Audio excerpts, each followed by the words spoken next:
Welcome, everybody, to this Planning Committee meeting on the 16th of July. Can everybody switch their microphones off, their computers off, please? The sound. Yeah. We had some feedback, so... okay, I'm Councillor Phil Murphy, Chair of the committee. Dale?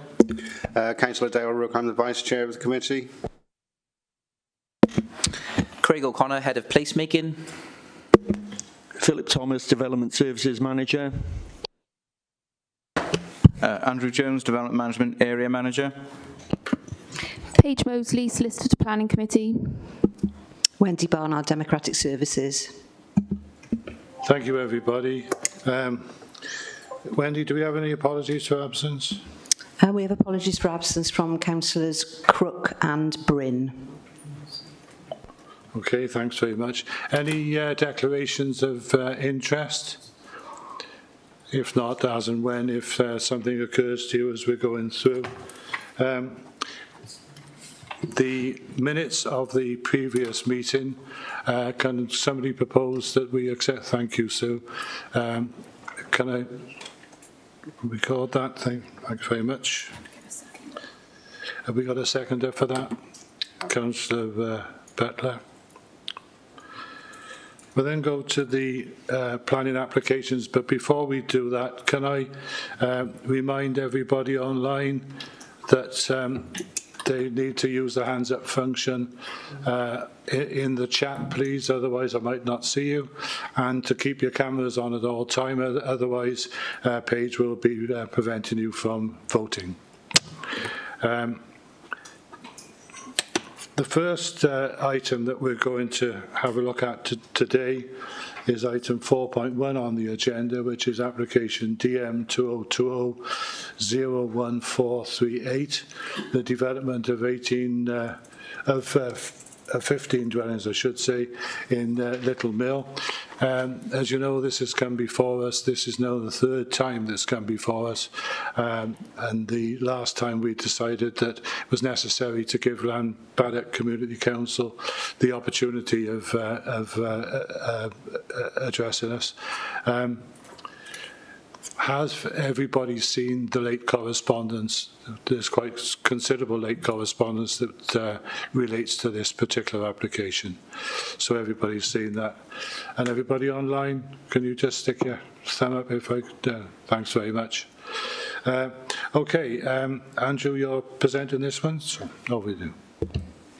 Yes, that's right. Thank you, Chair. And you've alluded to some of the points there, but I'll just, for clarity, yeah, you will recall this application was previously discussed at the meeting of the 4th of June. When submitted, the application site was originally within the Goitre Fire Parish and the Goitre Ward. Now, during the period in which the application was held in abeyance for phosphates, these boundaries changed following the elections in May of 2022. And post-election, consultation was not automatically undertaken with Llanbaddock Community Council, as well as the now dual members, Councillors Keir and Howells. Officers accept that this was human error occurred and apologise for this. This has been rectified, and consultations were issued immediately following the June Planning Committee meeting. And as stated, members, you will have seen a copy of the response received from Llanbaddock Community Council following this consultation exercise. And therefore, as it's been to committee previously, I won't repeat the entirety of the presentation and the general appraisal of the planning application that was done at the June meeting, but simply I'll provide a short commentary on the issues that have been raised via the Community Council in their consultation response. First and foremost is the matter of Section 106, and concerns have been raised in respect of the absence of any other financial contributions to be secured via this process as part of this planning application. To confirm, the site is allocated under policy SAH 11 of our adopted LDP. Now, the primary purpose of these allocations is to provide affordable housing to meet the needs of local people. The policy sets out clearly that developments will be expected to comply with the requirements of Policy S4, i.e. that 60% of the dwellings are affordable. Therefore, this application has been considered in a consistent manner with other 60/40 sites allocated under this policy that have been through the application process. These have not provided additional planning obligations unless otherwise stipulated in policy SAH11. And the only obligations have been to secure the necessary on-site affordable housing. And specifically to affordable housing, one of the overriding themes that was expressed by the Community Council is the benefit of the development to the village. And linked to this are fears that the affordable homes would not be prioritised for local individuals. Officers have confirmed with the Council's affordable housing officer that the affordable homes will be allocated as per the rural allocation policy set out in Appendix 1 of Monmouthshire's allocation policy. And critically, the aim of this policy is to ensure that affordable housing developed in rural locations benefit local people in housing need. All properties will be advertised and allocated through Monmouthshire's housing waiting list, Monmouthshire Home Search, and priority will be given to applicants in housing need with a rural connection to the community of Llanbadach in the first instance, followed by the neighbouring communities of Goitrevawr, Llanarth, Llangibby and Llantrisant-Fawr. Turning to another issue raised through the Community Council's comments post-previous committee, and notwithstanding the matters of consultation relating to the administrative boundary, the Community Council have also queried the level of public engagement and consultation. So to confirm, the application has been subject to direct consultation with 30 adjoining properties on 2 occasions, the most recent in May of this year. The Community Council has also raised concerns with regards to the sustainability of the site, and in particular the aspirations of PPW12 to reduce car dependency are quoted. However, it is worth noting that PPW12 does also acknowledge that for most rural areas, the opportunities for reducing car use and increasing walking, cycling and use of public transport are more limited than in urban areas. However, sustainable transport is discussed within the Officers' Committee report at paragraph 621. However, officers do welcome the provision of air source heat pumps and solar PV panels to each plot that will make a meaningful contribution towards reducing the carbon footprint of the development. And finally, the Community Council have also highlighted the age of the application and the time that it's been within the local planning authority, which was originally submitted in 2020. And they make reference to a period of 3-year validity and whether the application should have been resubmitted. So to confirm on this point, there's no requirement for an application to be resubmitted following a period of 3 years without determination. However, linked to this is the age of the ecological surveys, but confirmation was provided at the June meeting that the Council's in-house ecologist was at the view that any new survey information would be unlikely to require any different mitigation and therefore was not considered reasonably necessary. We do have the slides for a refresh if required or to aid any discussion points, but in conclusion, further to the recent consultation exercise, the officer recommendation remains consistent with that put forward at the June meeting. The application site is allocated within the current local development plan, and for the reasons detailed, officers are satisfied that a policy-compliant scheme has been delivered that would provide 9 much-needed affordable homes.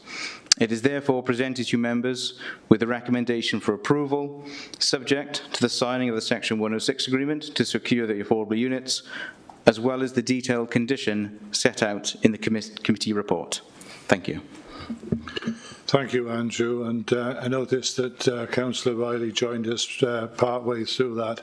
Unfortunately, Councillor Riley, you won't be able to vote on this particular item, but thanks for your perseverance with your connection problems. The next person to speak will be Councillor Keir as local member. Councillor Keir, you have four minutes, and you can have 2 minutes at the end to sum up if you wish, or you can take 6 minutes now, but don't ask me for another 2. I won't, Chair.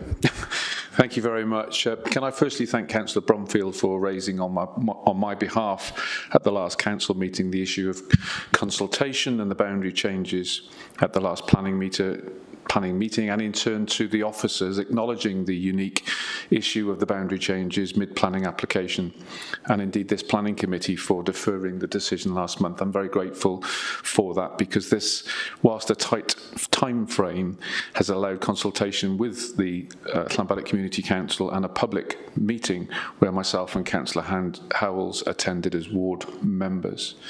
As has been said, this is an unusual situation, and whilst I continue to support the need for more housing, and indeed including affordable units in perpetuity, this for me is one, if this application were to be presented for the first time today and not a long outstanding one, is one that I could not support in its current format. The application is of course bounded on the auspices of the existing RLDP, as Andrew Jones has just explained, as a 60-40 rural site with regards to affordable housing, although I do struggle with the assessment of Little Mill as a rural area, but no doubt there's a legal explanation for it to be described that way. Equally, the description in the report as minor nature that this development needs to have better perspective with regards to Little Mill, and I bear in mind the potential to open up this site for future development, and therefore minor becomes much larger. I speak today, I have a number of concerns myself and also that have been expressed to me. I hear the phrase much needed affordable housing. I have not seen any data or evidence to support that on a local basis in Little Mill or surrounding areas. My recent experiences on such low-cost housing did not inspire me that the process of MCC will see locals prioritised, nor indeed that MCC have control over Pobble's policies on placements. I do know that Councillor Bromfield is working on getting that data for the respective wards with David James.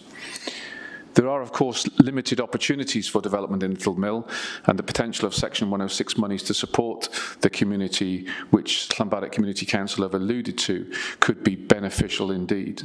Scrapping for £5,000 to get doors for the village hall for insurance purposes ably demonstrates how hard this process is, not to mention the resurfacing of the multi-sport pitch and dated park equipment.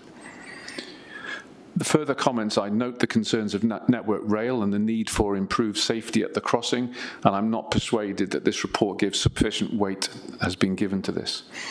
I'm also disappointed that Pobble didn't see the need to future-proof the site with EV chargers, presumably on cost grounds. I'm also not convinced how active travel is being enhanced by this scheme. Little Mill has very limited public transport, and there is an opportunity to contribute here to the proposed cycle track from Usk to Little Mill and onward eventually to New Inn train station. This should be strongly considered in my view. Furthermore, the economic development positively affecting the longevity of local facilities as expressed in the report is at best tangible but a weak comment. Residents have expressed their concerns at Welsh Water's comments on phosphates. 3.5 minutes, Tom. Thank you. Given their recent history on achievement. I do, however, note the comments in the report with regard this to being satisfied, which is paramount. Since this application was first submitted, this council has a new administration with new councillors, new ward boundaries and new members. My belief is precedents of historical schemes should be avoided. Times have changed on council funding. In conclusion, I'm being asked to represent the views of my ward members and residents, and my view, on balance, in allowing this application to proceed in its current format does not see financial benefits to Little Mill and its infrastructure, and this will leave the community behind, which I do not wish to see. My preference is to ask for this scheme to be redesigned to reflect the current administration's revised RLDP of 50-50 on affordable housing, which would allow the opportunity, I believe, of Section 106 funding for Little Mill, be that 8.7 or 9.6 in reverse in terms of property numbers. You're on 4.5 now. This administration should, in my belief, continue to support communities as they ask, putting them first rather than having developments imposed on them, even if they are historical.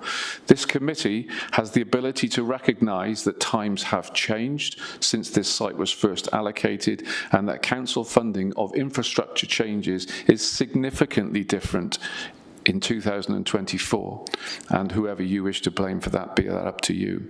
I ask this committee be bold, support Little Mill, and ask for changes to be made to this application. Allow more commercial units to cross-subsidise affordable and Section 1036 cash payment.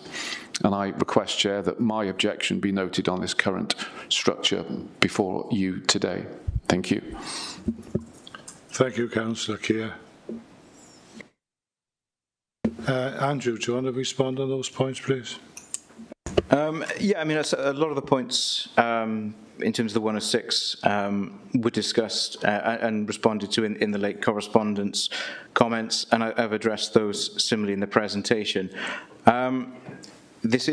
Wales is a plan-led system. I take the comments on board in terms of future aspirations of the RLDP and sites with a 50-50 balance of affordable and market housing, but the policy at this time, at the time that this planning committee is making a decision today, is as per the current local development plan. This is an allocated site that has gone through the plan-led system approach in Wales.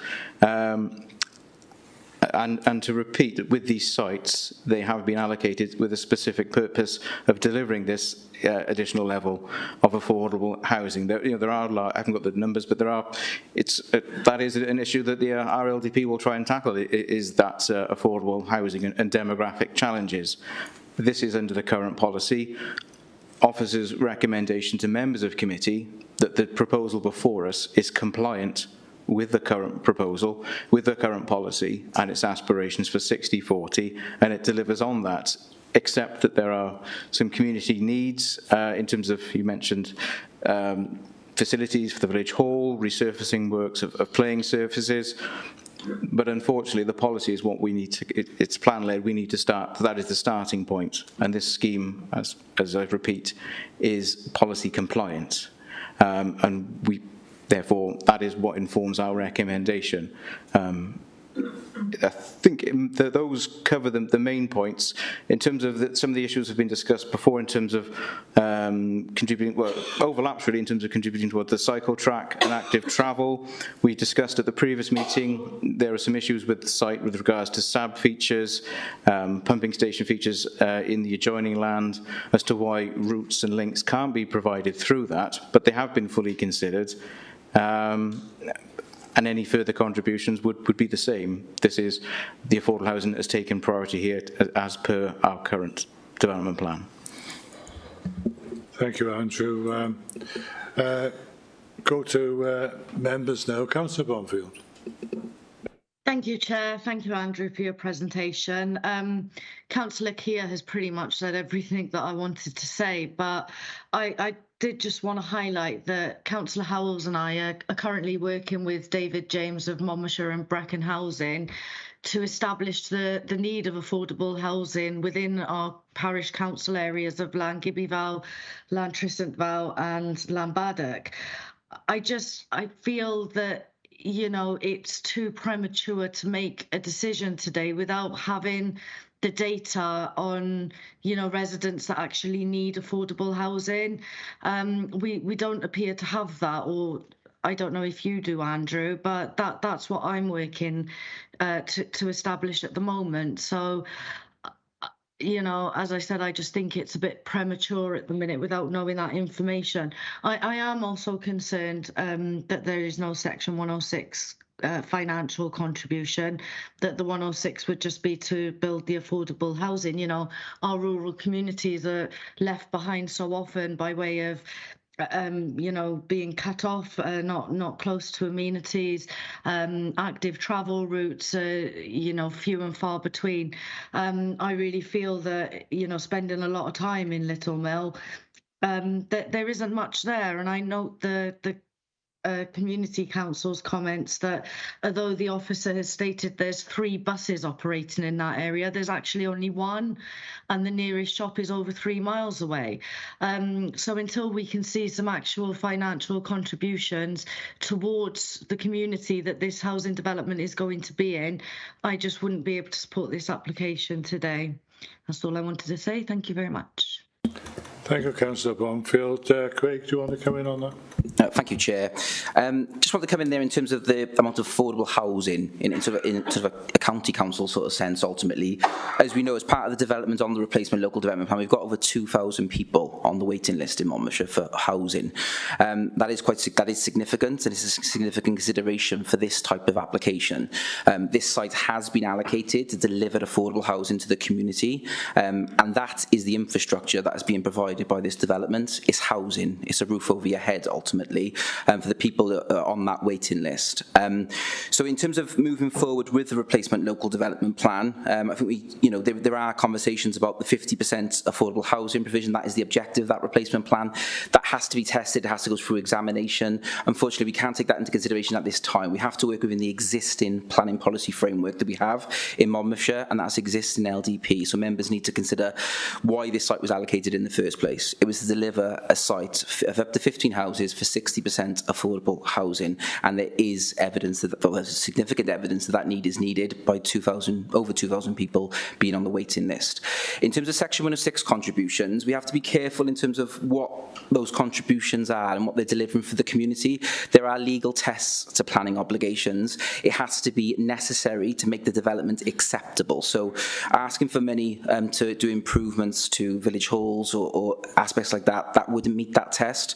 It is essential infrastructure to allow the development to happen. That's what Section 106 is used for. So I want members to be careful in terms of that conversation. It might be wise that we do a training session on that in the future, potentially, in terms of what we can ask for and what we can't ask for. But I just wanted to give some bit of guidance to members in terms of those 2 aspects, ultimately, that there is significant evidence there's a housing need and a housing crisis in Monmouthshire, and the planning policy framework that we need to work in, and that advice on Section 106 contributions.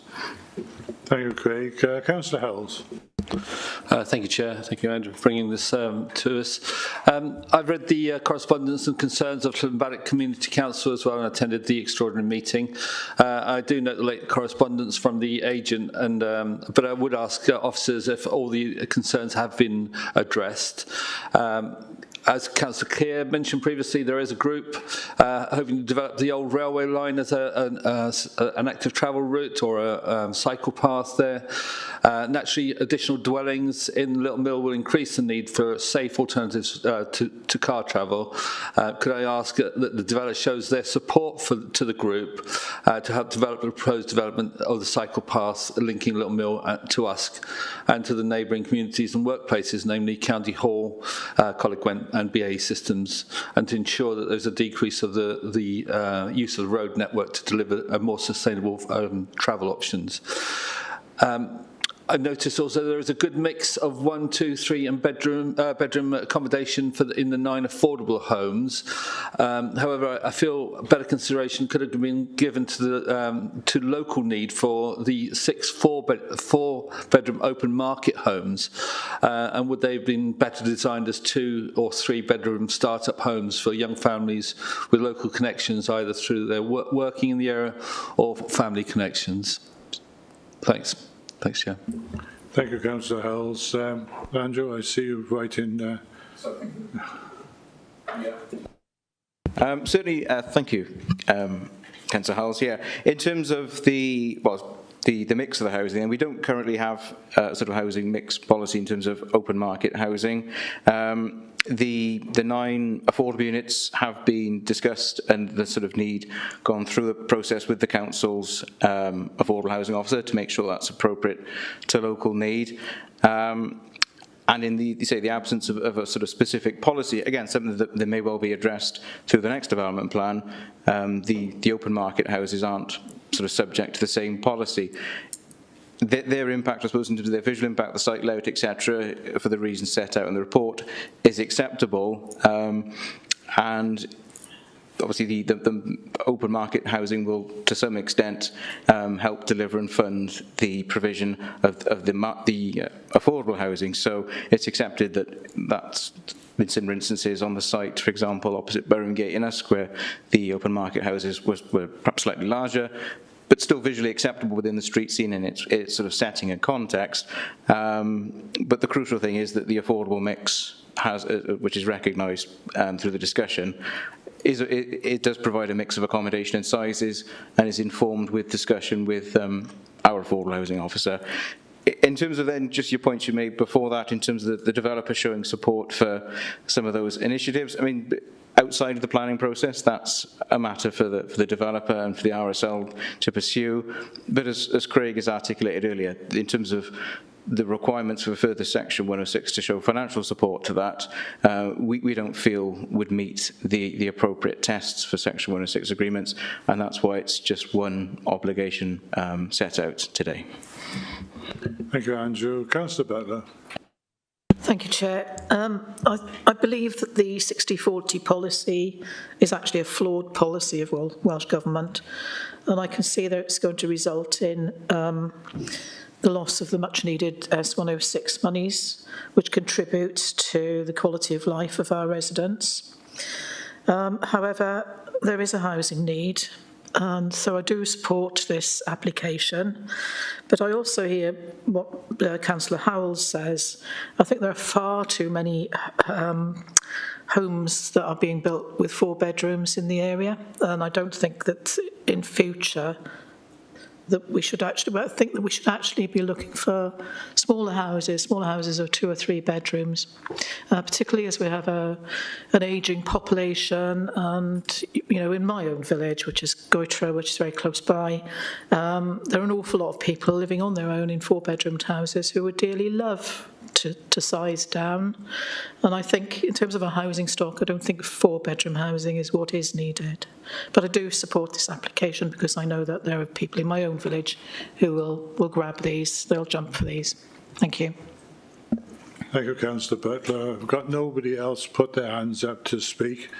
As usual, Councillor Easton. Thank you, Chair.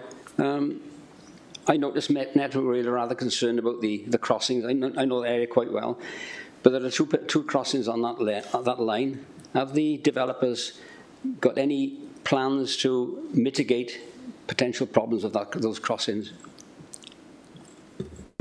Thank you, Councillor Easton. Andrew, got that? Is that question directed at officers, or it sounds as if it's directed at the developer? Well, it's not proposed as part of this application, and the officer's view is that the layout in terms of proximity to the railway line is acceptable in its current format. As we discussed previously, I think at the last meeting, that there'll be fencing along the northern boundary for acoustic purposes, as well as enclosing the sites. And note the points made by Network Rail.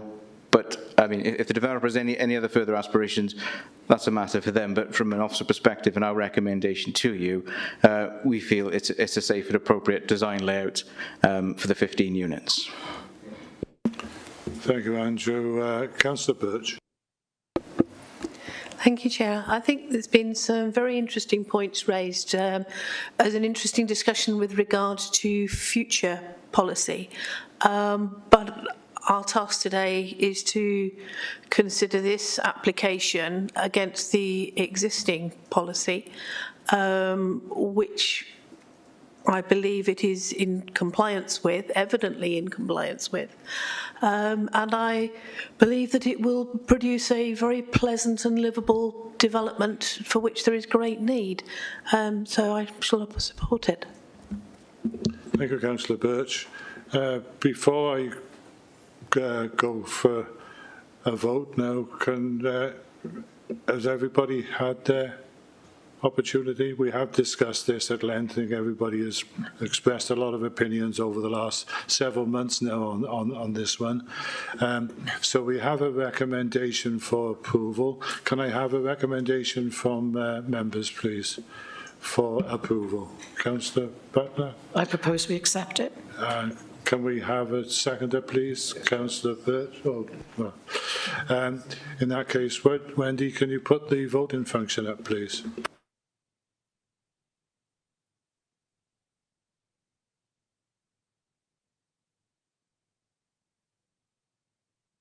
Okay, we've got that up. Can everybody vote now, please?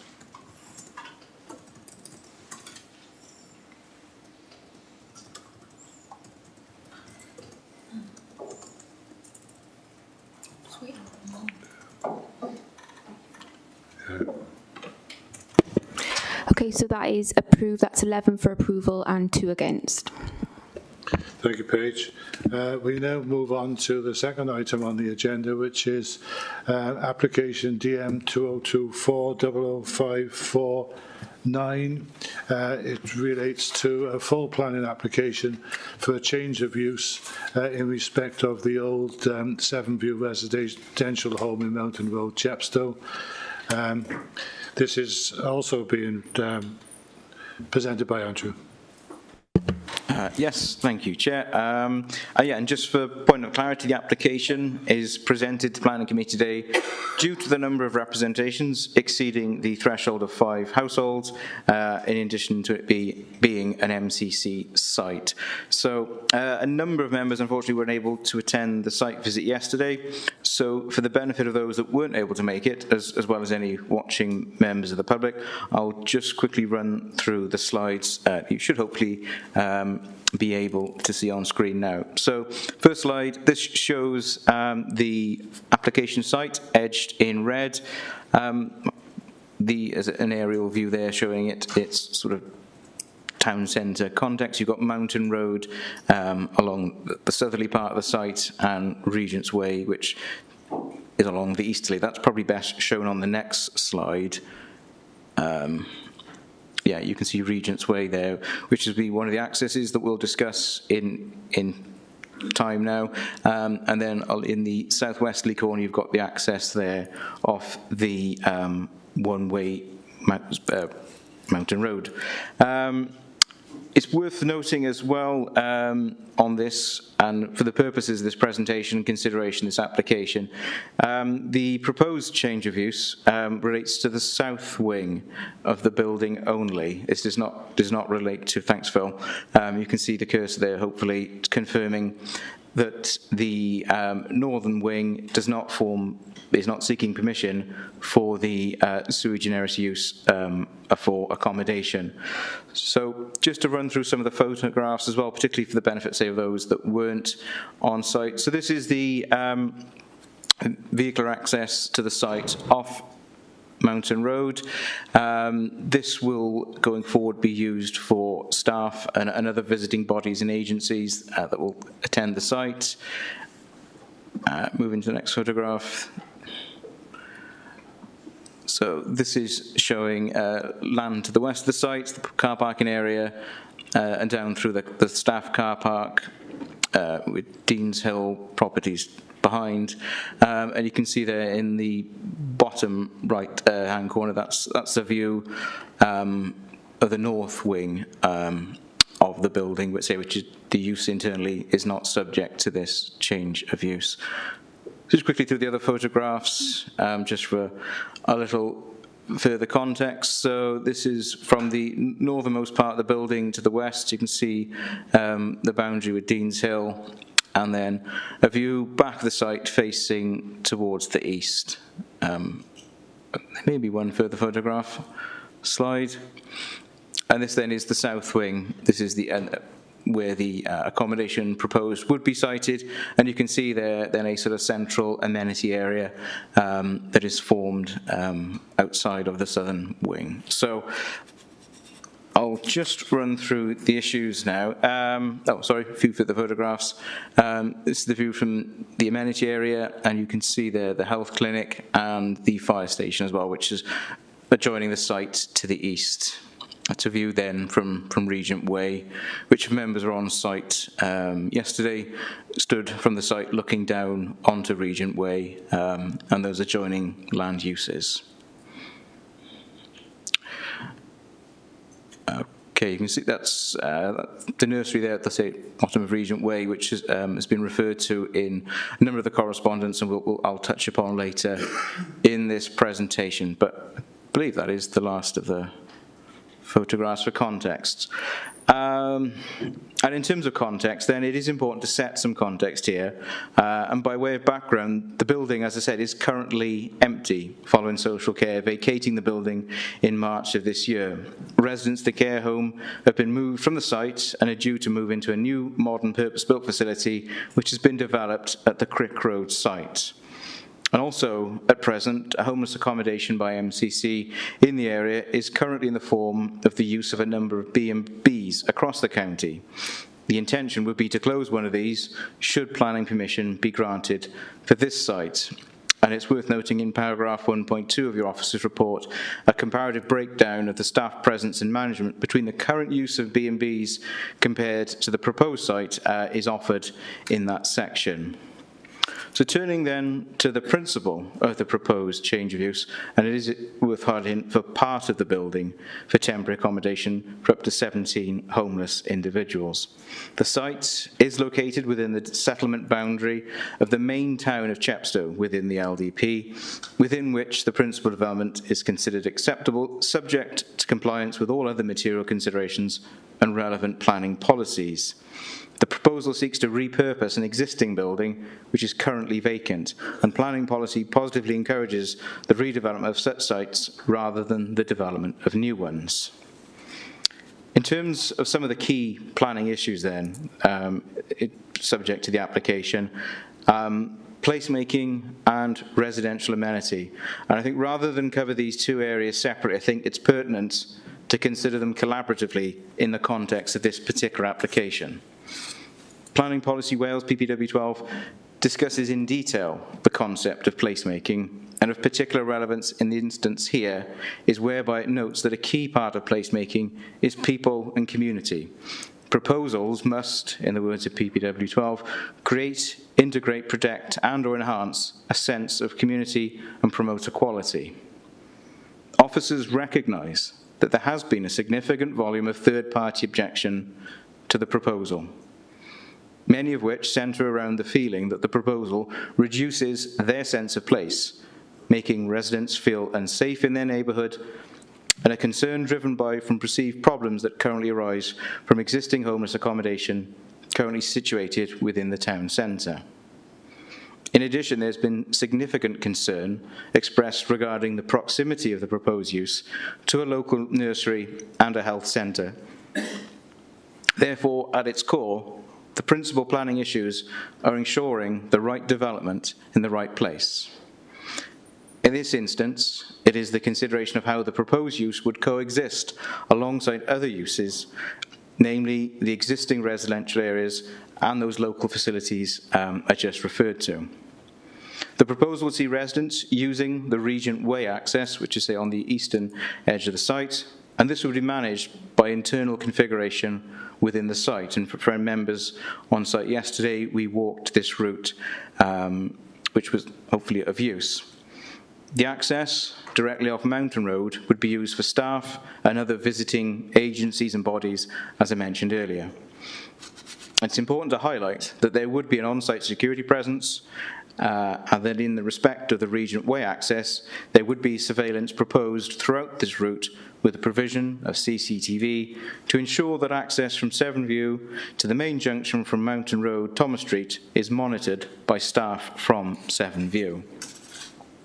Furthermore, Regent Way is a public highway. It would not be used solely by the residents of Severn View.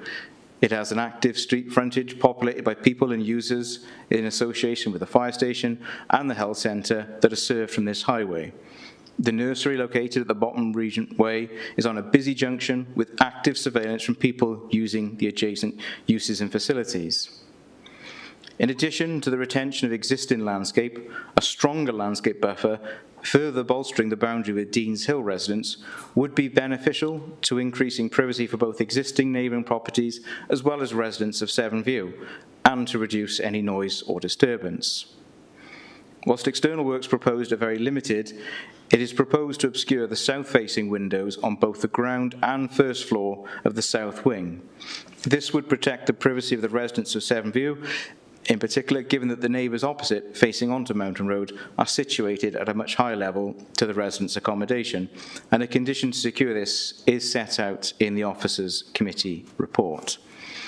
Therefore, on balance, officers are satisfied that given the way in which the site would be managed, including external routes from the site, existing distances to boundaries and neighbouring properties, as well as improvements and enhancements to green infrastructure on site, any impact upon neighbouring properties is considered to be acceptable in this case and compliant with the requirements of policies DES 1 and EP1 of the adopted local development plan. In terms of sustainability, the site is as noted within the centre of Chepstow, which is a main town within the settlement hierarchy in the adopted LDP. The site is a very short distance to the town centre, and as such, residents and staff would not be reliant upon the private motor vehicle. Furthermore, the site is also in close proximity to Chepstow railway station and nearby bus stops that provide opportunities for onward journeys. In terms of green infrastructure and biodiversity, a green infrastructure statement as required by Chapter 6 of PBW 12 has been submitted with the application and confirms that there are no removal of any green infrastructure features on site, such as trees, and in total the proposals would see 7 new trees and 650 square metres of improved grassland for the benefit of pollinators, which will establish with aftercare. Therefore, given the limited operational development, the Council's in-house ecologist is satisfied that the proposal delivers appropriate net benefit for biodiversity, which is to be secured by planning condition.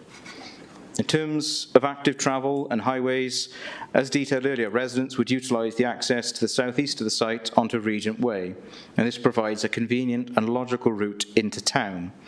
It is anticipated that resident car ownership is likely to be limited.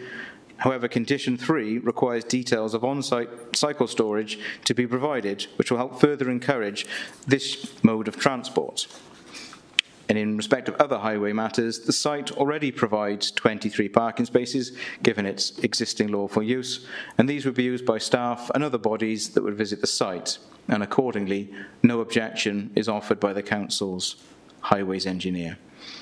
So in conclusion, the application has been subject to very detailed consideration by both officers as well as our statutory consultees. The volume of public objection is fully understood and certainly not discounted. However, your officer's report provides a detailed overview of the planning matters pertinent to this application. In addition to a number of the points raised that are not material considerations, many of which are matters that will fall to the day-to-day management of the site by colleagues in our housing team. Therefore, the application is presented to you members with a recommendation for approval, subject to the conditions set out within the officer's report. Thank you. Thank you, Andrew. And the local member is Councillor Pavia. Councillor Pavia, you have 4 minutes plus 2 at the end, or 6 if you wish to take them now. Okay, thank you, Chair, and thank you for giving me the opportunity to address you today regarding this application.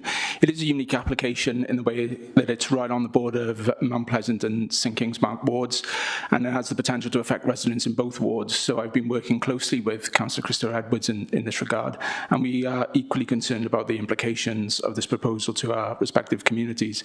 I think while we wholeheartedly support the Council's efforts to address homelessness and provide safe accommodation for those in need, as well as to repurpose local authority assets, we must draw the committee's attention to several critical issues that residents have raised with us, which we believe members must satisfy themselves before making a decision on this application. I think firstly the community engagement process for this has been suboptimal. It has caught many residents by surprise.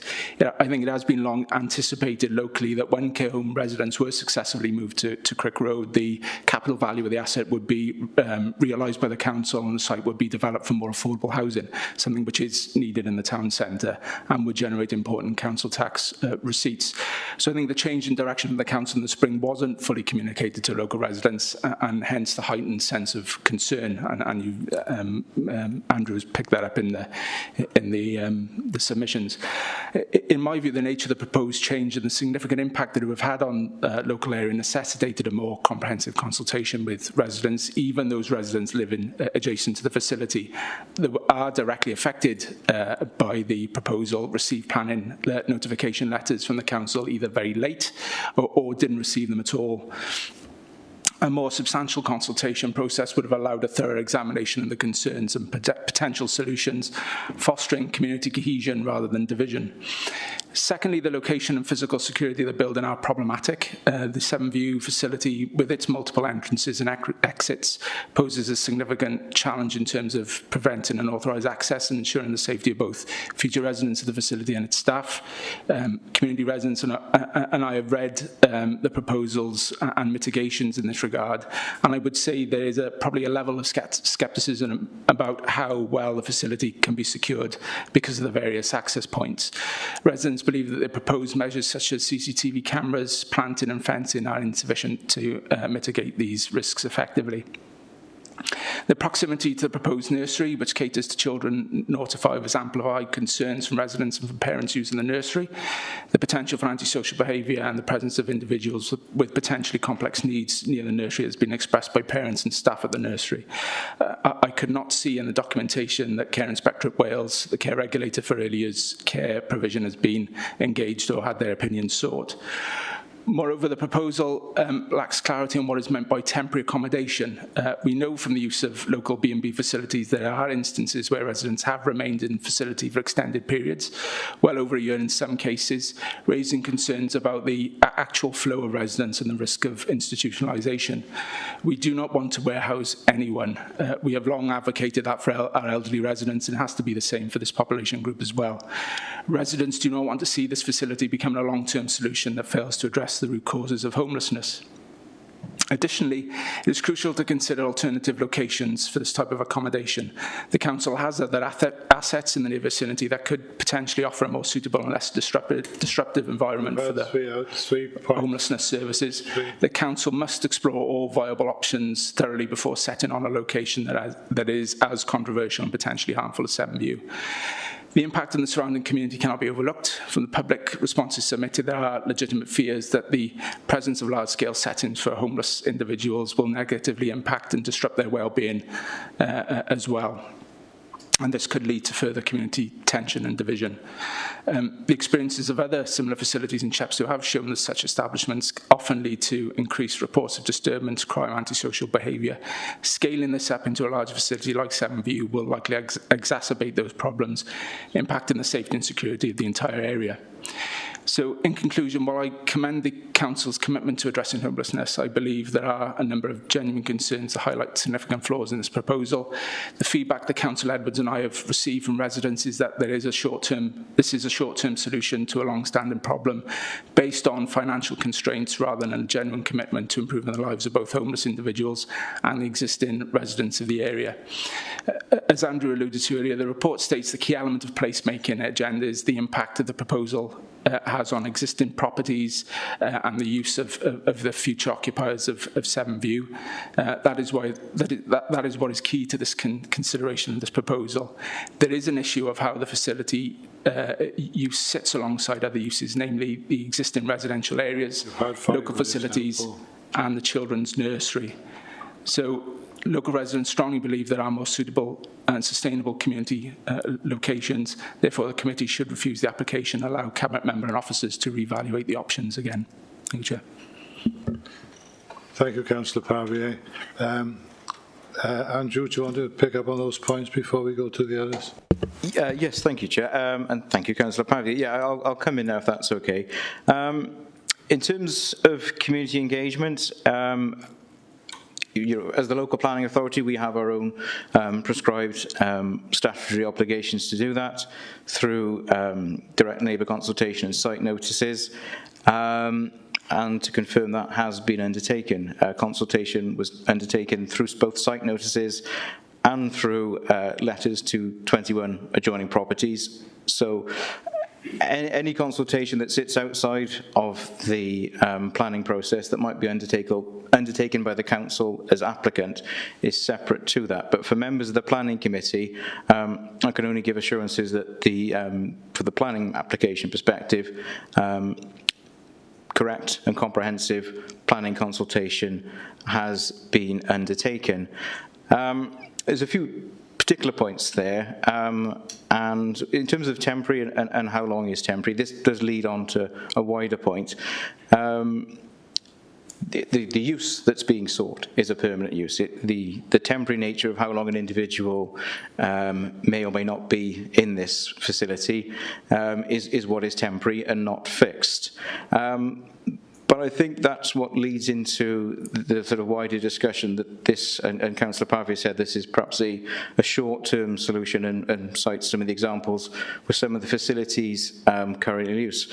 Well, I think this is designed as more of a long-term solution to that. At present, that accommodation is provided in bed and breakfasts that don't have the management that this facility would offer. It wouldn't provide sort of these important communal spaces, these access to staff and engagement and support from colleagues in housing and other bodies that will support individuals and hopefully give vulnerable persons a chance to upskill and to move into a more permanent accommodation, and this facility offers that far better, in officers' view, than the sort of current, far more short-term approach of using local bed and breakfast. So I would have to sort of say respectfully disagree with Councillor Pavia. I think this is a considered more long-term solution to the issue, and if the support that's been discussed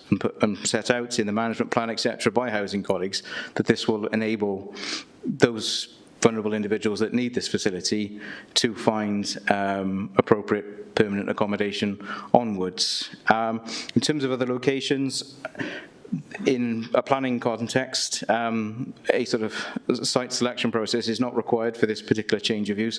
It is up to members today of planning committee to determine this land use, and at this site, this is what's before us. Unlike other applications and other uses where there's sequential approaches, etc., we are considering this particular change of use in this instance on its individual planning merits. So hopefully I've covered the points that Councillor Pavia has made there, but certainly I'll come back if needed, and I obviously appreciate there's further speaking, so we'll come back as and when needed.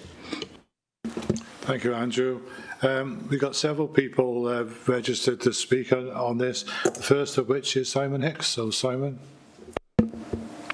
Thank you, and thank you for letting me speak here today. My name is Simon Hicks. I'm a local resident of Deans Hill. I've lived in Chepstow for 10 years. I've got to say, I absolutely love living in Chepstow. I'm a firm believer in the community and helping those in need. I've been a member of various community organisations in Chepstow, like the Round Table in Chepstow, which has helped raise thousands of pounds for local charities and local communities. We do the Santa Sleigh each year. We put on the Chepstow Town Council fireworks each year for the Town Council. I believe that homeless people deserve basic rights and a decent place to live. I'm also a serving South Wales police officer. I interact with the homeless on a daily basis, and I'm well aware of the vulnerabilities and the needs of these people. The location of this accommodation is simply the wrong location, and that's wrong for one reason only: safeguarding. Safeguarding of the local residents and safeguarding of the people that will live in this accommodation. The people that will be homed in this accommodation, as has already been said, will be extremely vulnerable. Many of them will suffer from a host of multiple vulnerabilities, including alcohol addiction and drug addiction. These vulnerabilities are preyed upon by criminality. Drug users will be exploited. This is especially true when they're grouped together in large homes or centres such as this. I understand that this home looks to centre 17, possibly upwards to 32 residents. it's proposed that there are going to be 2 24-hour security guards in attendance. This will simply not be enough. Many, many more security staff will be needed to provide the security for the residents. As a serving frontline police officer working in Cardiff city centre, I attend numerous calls to homeless hostels and shelters to deal with serious incidents. These locations include the YMCA and the Huggard Centre in Cardiff city centre. Many of the incidents involve serious violent disorder. Many involve organised crime gangs or OCGs. The drug trade is simply a supply and demand industry. Once an OCG knows that there is demand, they will supply it. Unfortunately, a large group of habitual drug users will provide this demand. The sort of criminal activity that I've witnessed is not just low-level antisocial behaviour. It is not just open drug use and noise complaints. It's violent assaults, machete attacks, as various gangs will compete to sell the drugs. More recently, I've become a detective working for South Wales Police. I now work for the Rape Investigation Team. I want to tell you that I have investigated multiple serious sexual offences and rapes within these hostels and centres. In fact, last year, one of the hostels in Cardiff had the most rape investigations linked to it than any other address in Cardiff. This is not the fault of the vulnerable for these crimes. It is those that come to seek to exploit the vulnerability. The criminal class will exploit the people in this centre when they are grouped together in this way. This will be going on in the centre of Chepstow, in the middle of a residential area, 500 metres from the Dell Primary School, where children and parents will walk past Mountain Road on their way to school. Next door to Riverside Day Nursery, where 0 to 5-year-olds currently play outside in direct line of sight of this home. Can you wind up now, please? I realise the proposal is a cost-effective approach by the council, but please understand the grouping together of these vulnerable people in a place that can be easily exploited will permanently harm the communities of Chepstow. I've seen this with my own eyes in Cardiff. We do not want violent crime in Chepstow. We do not want drug-related deaths. We do not want drug runners, children being used to deal and transport drugs. We do not want violent and sexual crime becoming a part of everyday life in Chepstow. The creation of this home will bring this. Thank you. Thank you, Simon. The next person that registers is M. Shooter. Remind you, you have 4 minutes. Sure. Thank you for inviting me to speak this afternoon. So my name is Emily Tutor. I live directly next door to Seven View. I'm probably about as close as you can get. And I strongly object to the proposed use of the site to provide homeless accommodation. I am going to repeat a lot of what has already been said. I do appreciate the financial constraints the council is facing and, of course, the need to identify cost-effective housing solutions for those in need. But this cannot be at the expense of either the existing local communities or the individuals themselves. Additionally, in light of the continuing lack of community engagement regarding this proposal, I would appreciate confirmation that correct procedure has been followed with respect to notifying local residents and giving adequate opportunity for discussion, understanding and comment. I appreciate Andrew's comments earlier that that notification was given to 21 local residents. There are far more than that, even looking at the site, let alone in the surrounding area. And there's certainly been no open local forum for discussion of this. The planning documents provided are ambiguous, unsubstantiated, and ignore several key stakeholders and attendant legal obligations, such as safeguarding of children at the adjacent nursery. They are also either incredibly naive or deliberately misleading as to compliance with LDP policies EP1 and DES1 regarding the impact on the amenity of neighbouring residential occupiers. I have prior specific experience of living locally to one of these facilities, whereby one of the residents murdered another in an act of cannibalism and was himself subsequently tasered to death. As a woman living alone adjacent to the site, you will appreciate why I require absolute reassurance that the concerns of local residents are being taken seriously and that whatever provisions are being made are proven to be adequate to preserve the residential amenity of this area, particularly with respect to security. As presented, the proposal seeks to establish a new, dedicated institutional setting that anticipates drug use and antisocial behaviour, neither of which were previously relevant to usage of this site and do not generally exist in this location.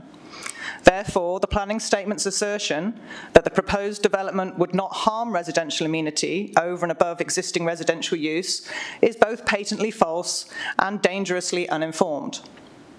Despite a clear expectation of drug use and abuse, as well as antisocial behaviour both within the site and the local area, the proposal makes no consideration as to how such instances could be prevented, nor of safeguarding obligations, given the potential impact on adjacent nursery, primary school and medical facilities which are within close proximity to the site, nor is consideration made of the impact on the directly adjacent public rights-of-way, such as Mountain Road, Meadow Lane, and public footpath 18, all of which are in constant use by children, parents, and other vulnerable individuals accessing schools, nurseries, healthcare settings, pharmacies, etc.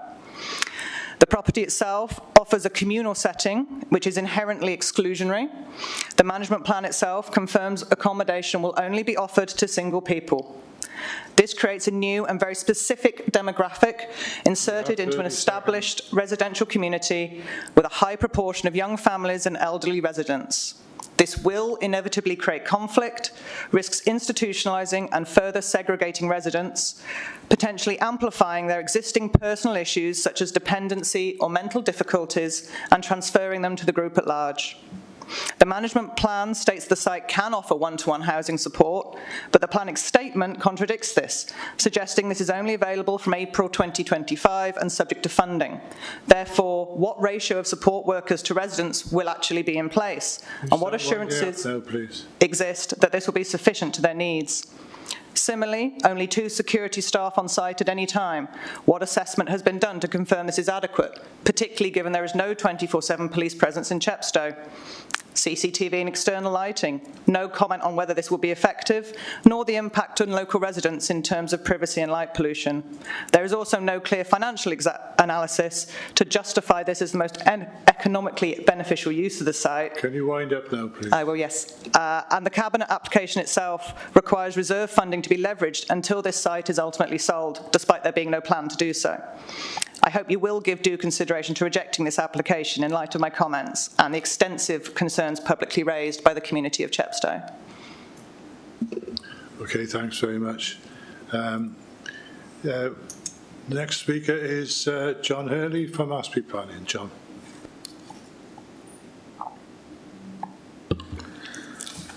Thank you, Chair, members. Good afternoon. My name is John Hurley from Asprey Planning, and we're the agents for the planning application. Thank you for allowing me the opportunity to speak in support of the application this afternoon. John, can you talk directly into your mic, please?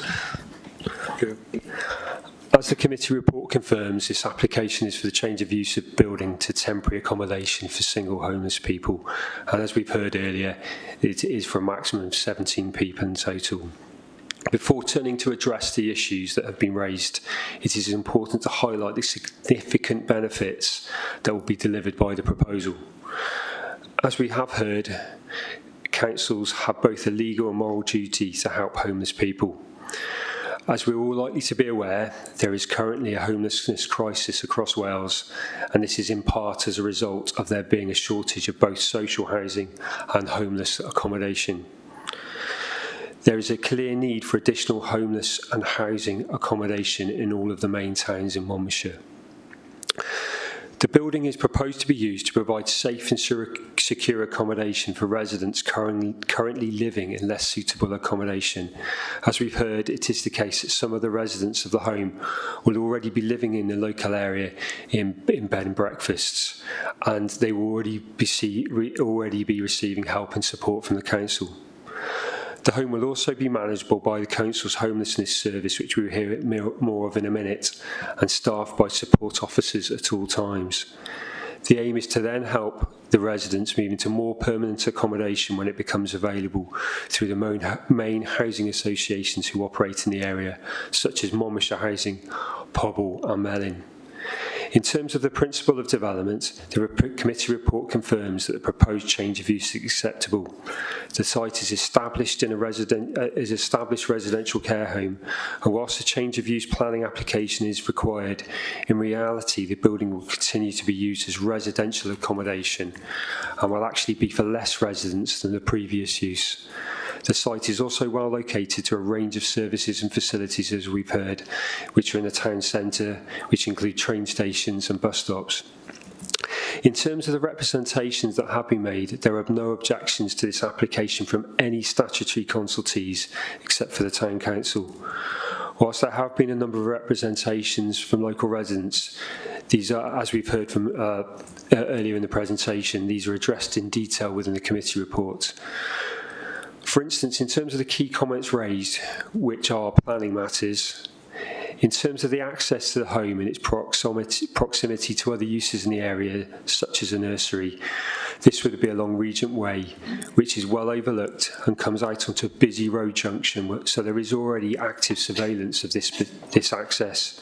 There are no material planning issues in terms of impact upon adjoining residents in terms of overlooking or residential amenity.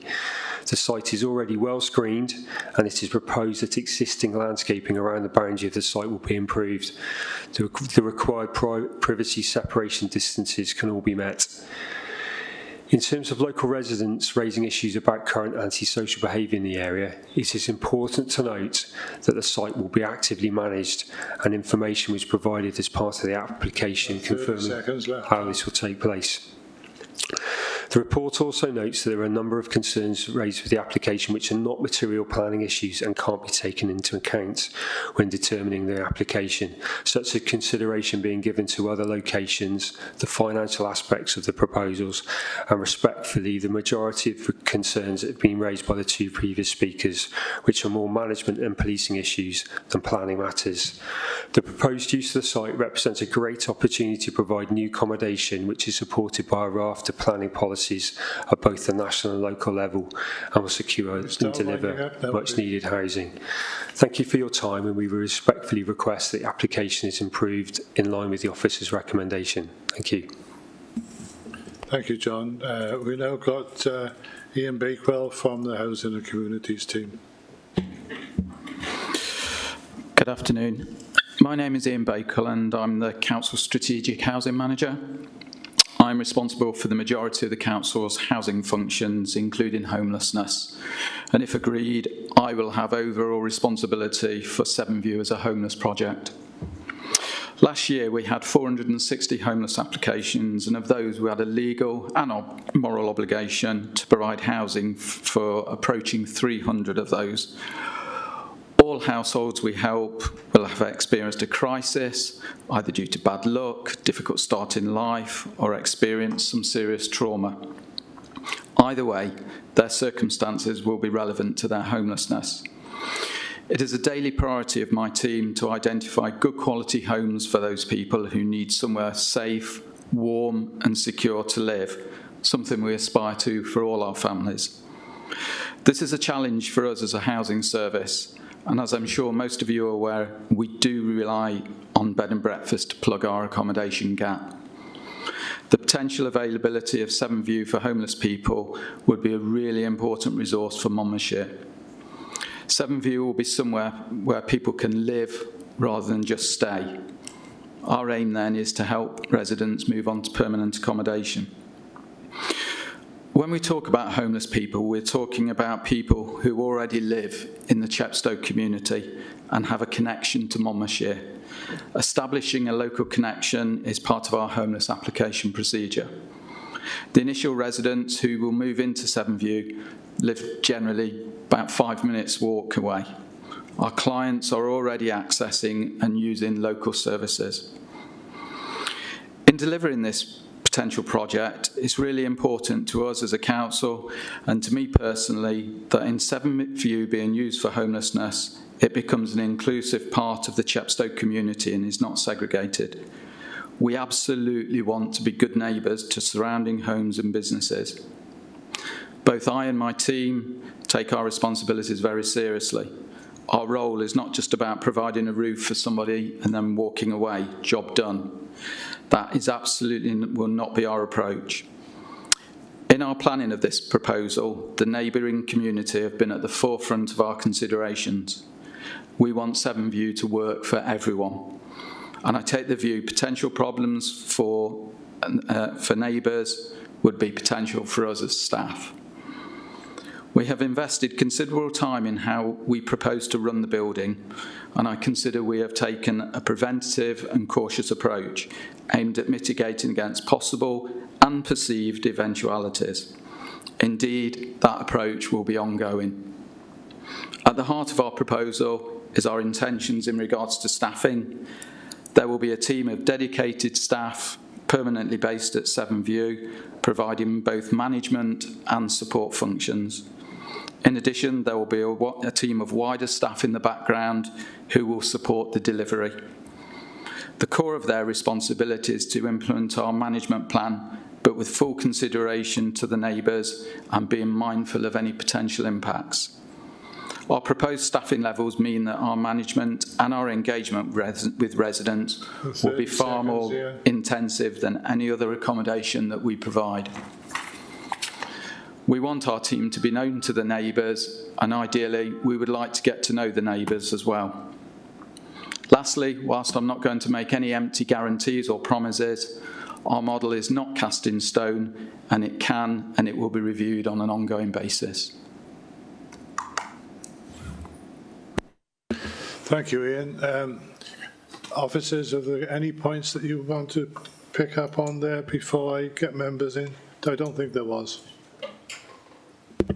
Well, just one point that members may wish to consider. Obviously, the application is proposed with a suite of planning conditions. One of the points the local resident made there in terms of external lighting and the potential, therefore, of that having any adverse impact on neighbours in terms of light pollution. I just wanted to flag that that is something, there's a number of pre-commencement conditions and conditions that require details to be submitted. Just to make members aware, if they were minded to endorse the recommendation for approve, that is an additional condition that could be applied. It's a valid point that the resident has raised in terms of light spill. So I just wanted to flag that as something that was certainly of note to myself, and to put it as an option for members if lighting potentially was a concern for you and impacts on third parties, biodiversity, etc. Thank you. Okay, thank you, Andrew. Go to members now, and Councillor Pell. Thank you, Chairman. Before I start, I'd just like to say I haven't always lived in lovely leafy Monmouthshire. I spent the war years as a child growing up in the middle of Birmingham, and Birmingham is a much different place to here. Just because people are homeless, it doesn't mean to say they're drug addicts or they're knife throwers or whatever. Many people become homeless for different reasons and through no fault of their own. In fact, in 1976, I myself was homeless because my marriage had broken up and I had to go because I was married to a farmer and he had to have the farm, so I had to go. And I managed, luckily, to find someone who was good enough to employ me and give me a home for my children, but it wasn't easy. So people aren't all going to be bad. And I do feel that we should use this place for homeless people, because what's the difference between them living there and living at a bed and breakfast down the road? They're in the area. Have they committed crimes while they've been in the bed and breakfast?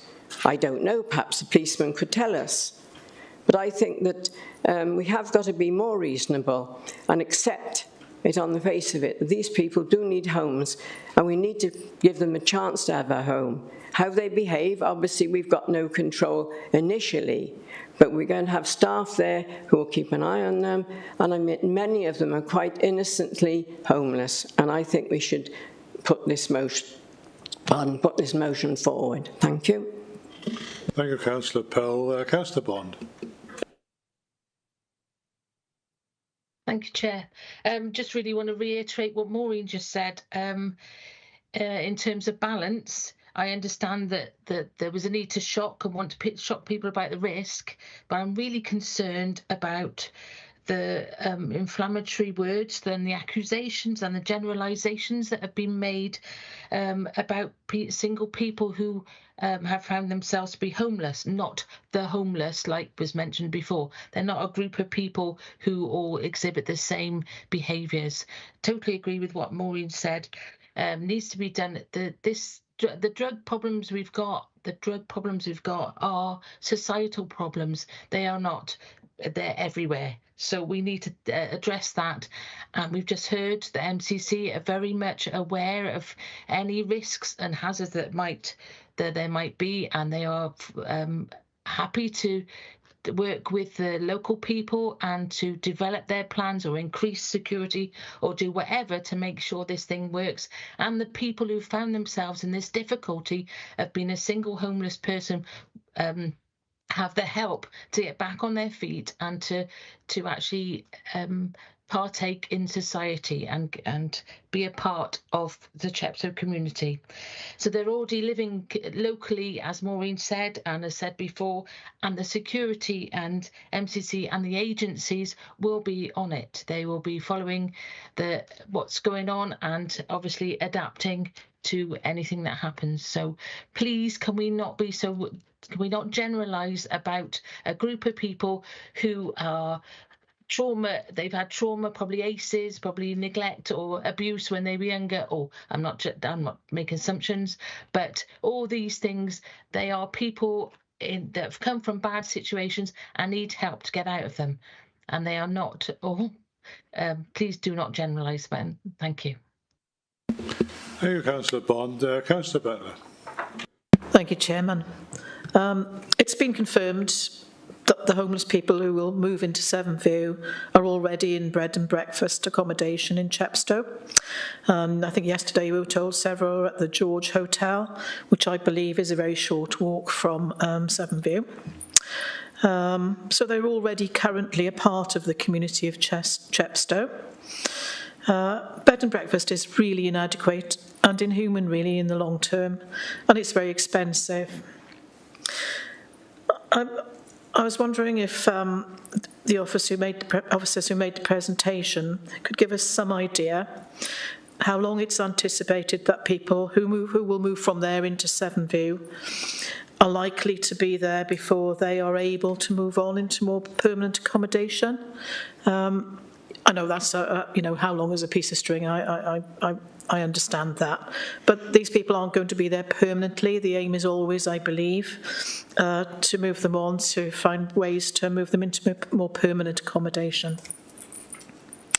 At the site visit yesterday, we walked down the path as one would to walk to the town centre. The CCTV was pointed out to us at the footpath, which points up to Sevenview, was mentioned, but I'm not clear on this, so perhaps some officers can put me right. Am I right in thinking that another camera is being considered, which will take in the area around the pharmacy, nursery school and fire station? I hope somebody can answer that for me. Thank you very much. Thank you, Councillor Butler. I think we've got the answer to that one anyway. Andrew, can you come back on the CCTV? The suite of CCTV, as was discussed, the current CCTV further down the road doesn't cover all aspects. So it was, if I've understood correctly from site yesterday, the CCTV proposed would fill those gaps to enable staff that are on site to be able to observe the sort of peripheral edges of the site, and if needed, meet any residents, any gatherings, etc. So it does, from what I've gathered, and clearly there's a willing to undertake additional CCTV on site to fill in those sort of blind spots, etc. Like I said, so staff can be responsive if needed for whatever reason. It could even be that somebody has fallen, is injured themselves at the site entrance. It could be persons gathering, whatever it might be. Though there is a clear willing to provide that additional CCTV. In in terms of your earlier question, perhaps that's one I'm not able to answer, is in terms of how long would an individual likely to be in this accommodation. That I don't know, but if Craig perhaps can fill you in on that. I think we've got that, Andrew. Thank you, Andrew. Before I bring in Councillor McConnell, Craig, do you want to come in? Yeah, just to cover that point for members, and to pick up on the point with CCTV, I think that the point that Ian Bakewell was making earlier is that if members agree with the recommendation offered by planning officers today, housing officers will certainly work with members of the community about CCTV, about where the most appropriate place to put it is, and that'll be an ongoing conversation in terms of the management of this site. In terms of the length of time that people would stay in this accommodation, the hope is that you would help people and support them to get out of that accommodation into their own home to look after themselves ultimately and not be supported by public subsidy. But that would matter all depending on their own individual circumstances, how much support and help they need, so it can range per individual, but roughly between 6 to 18 months potentially, to have that level of accommodation. But some people might be shorter, depending on their needs. Some people might be a bit longer. But certainly on site yesterday, colleagues were talking about different options, getting in with the local church, the local cooking classes, really trying to support people in those basic skills to enable them to be more independent and to look after themselves moving forward. So hopefully that gives members a bit of a flavour in terms of those aspects and what the vision and objective is. Thank you, Craig. Councillor McConnell. Thank you, and thank you for the reports and all the work that's gone into this.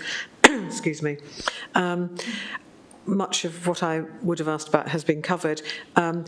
There's an observation. I'm more than sympathetic to the concerns that have been raised by residents in the area, and that's not unusual to have those concerns when this sort of scheme is proposed. And I've been witness to have experience of many similar schemes, and the crunch, and it's clearly something that is needed. The crunch to the success of this, the success of this will hang on how well it is managed going forward.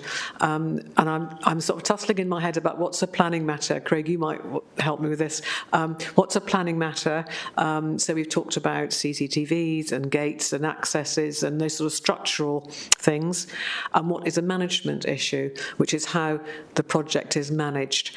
And if it's successfully managed, part of that will be the work that is done with the residents, but will also be part of an ongoing building relationship with the surrounding community. But I'm not sure, so should this be successful, I would urge Mr. Bakewell and his team to take that ongoing work with the community very seriously, but some guidance about which is a planning matter that's part of this decision, and which is a discussion about how this might be done. I'm still swimming around a bit in that. Thank you. Thank you. Craig. Thank you, Councillor McConnell, and that is a really pertinent point ultimately.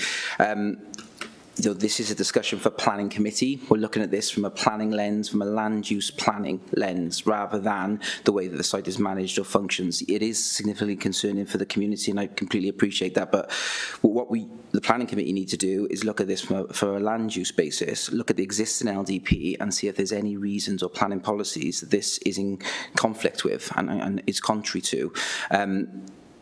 Ultimately, the existing use of that site is for a care home, which is a use class C2 in planning terms, which means that they're usually more elderly people with higher needs in terms of additional staff members.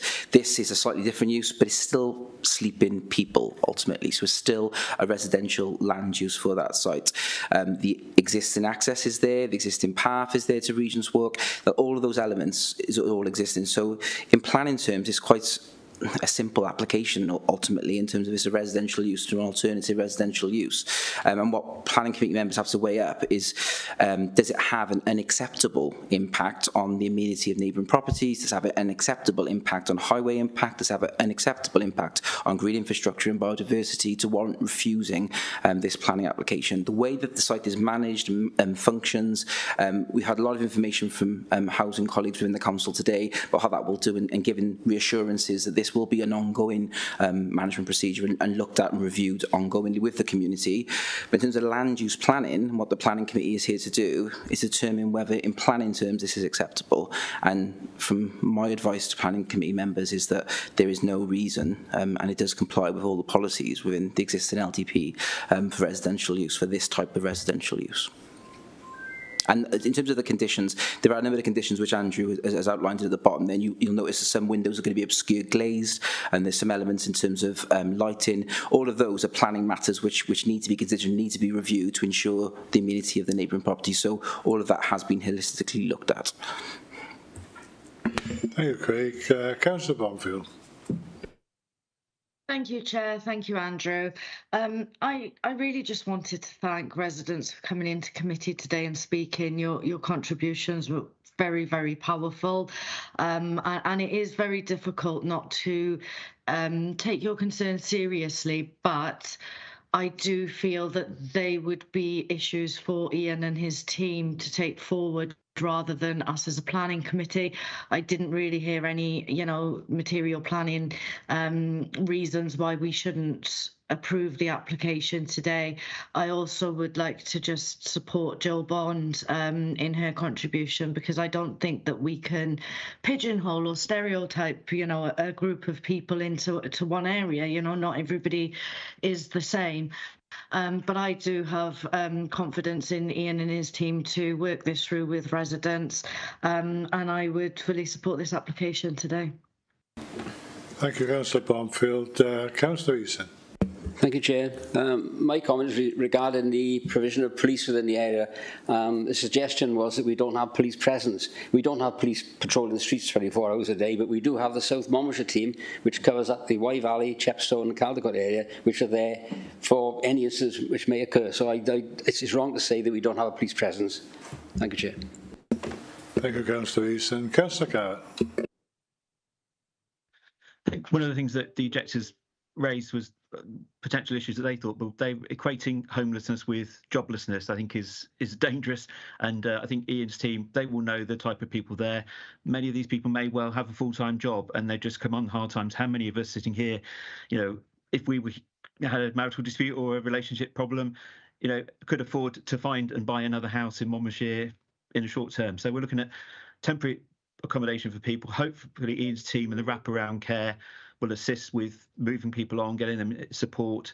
The mention of working with community groups, the local PCSOs. I know in Monmouth, PCSOs are involved heavily with the homeless people in there. So, getting a community wraparound could work. It's a good use of the facility. I recognise residents' concerns and fears, and hopefully, that can be dealt with by the Ian's management team.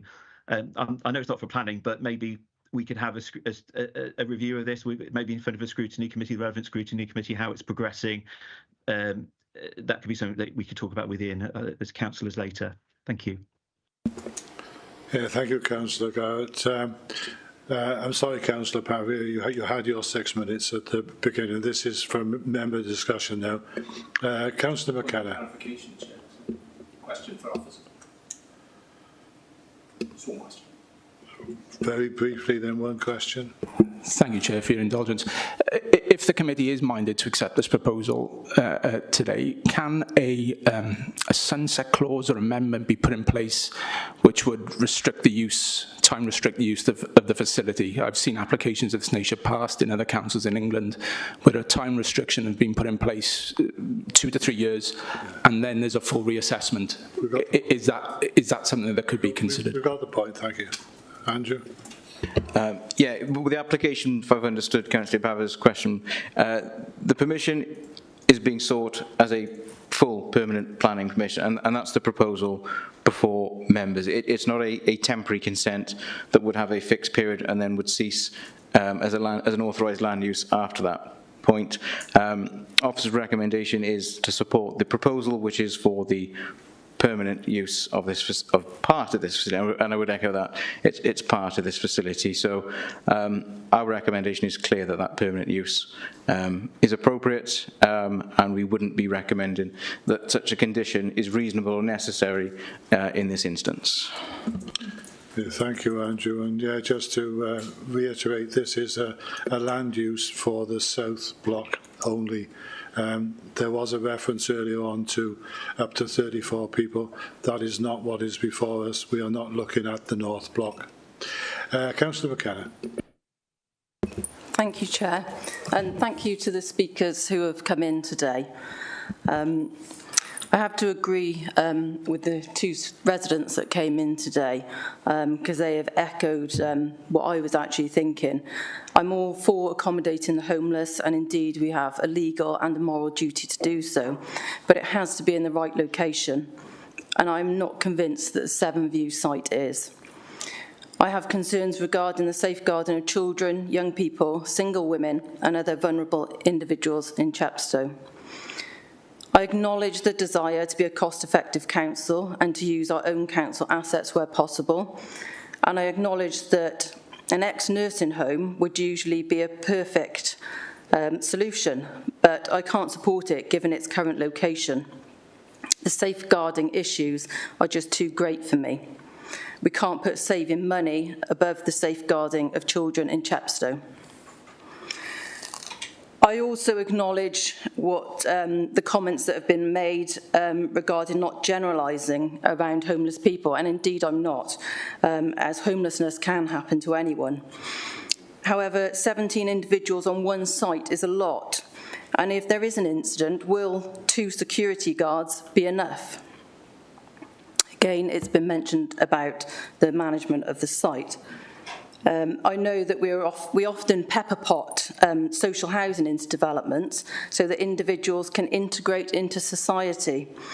And I would prefer to see a similar approach for tackling homelessness to enable individuals to do this. Just to finish off, I've got a question regarding the West Wing. I know that you've mentioned the development is proposed to be in the South Wing. However, whatever happens in the South Wing will have a knock-on effect with the West Wing. So do we have any ideas what is proposed to happen to that, please? Thank you. Andrew or Craig? Craig? Yeah, thank you, Councillor McKenna. At the moment, there's no immediate plans in terms of how that council asset will be utilised. This application just focuses on that south wing at this stage. That will be subject to a future planning application if an alternative use is needed above and beyond the care home. But there are wider discussions about Meals on Wheels, different community facilities. So that will be an ongoing conversation for the council to consider as part of its asset review ultimately. But at this stage, the planning committee is solely looking at that change of use of that south wing for the accommodation of 17 people. So any future uses across the building will be sought at a later stage. Okay, thanks for that clarification, Craig. Councillor Lowe. Thank you, Chair. As County Councillor for Chepstow, I understand the concerns of the residents, but I also understand the need to provide housing for our homeless people. Part of that would be that wraparound care that is being proposed, which I think is necessary to help break the cycle that some of these people end up in, the continual cycle of being moved on, the continual cycle of going back to substance or drink misuse. Part of this is to give these people the opportunity to be able to get themselves back on their feet and become a beneficial member of our communities. We can only do that if we have a policy where we're looking at people first. This is necessary, I think, for us in Chepstow. Once we can break that cycle, then obviously things may be, we may not need that facility for that long. The other thing I want to remind people of is, even if that site was developed for affordable housing, you have no control on who the people will be moving into those houses. They could be some of these people that would be moved on into from temporary accommodation into that accommodation. We don't know. We have no control over that. So I'm advocating that we look at people first, providing the wraparound service that is necessary to prevent them from falling back into this type of cycle that we're seeing currently. Thank you, Chair. Thank you, Councillor. Look, I've got nobody else on my list. Can I ask members if they do wish to speak to tell us now, please. If not, I will go to a vote. We have a recommendation from officers that we approve this application. Is anybody, Councillor Powell, anybody prepared to second Councillor Easton? Thank you. Wendy, can we have the voting function up, please?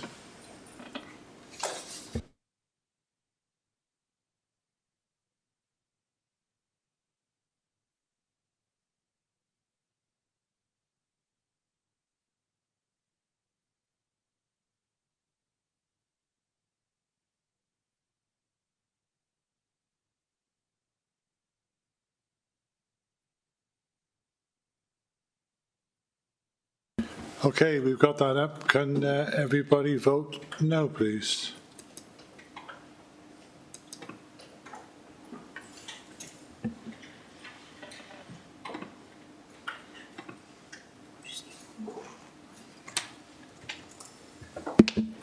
Okay, so that is approved. 13 for approval, 1 against. Thank you, Paige. We'll now go on to item 4.3 on the agenda, which is application DM 2024-00355 in respect of a creation of a travellers site at Lanceo. Phil, you're doing this one?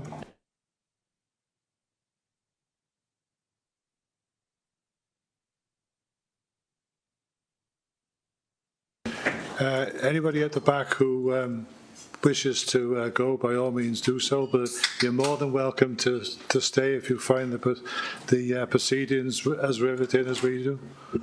Chair, is it possible if we could have a short comfort break, please? Sorry, Jam, sorry, missed that.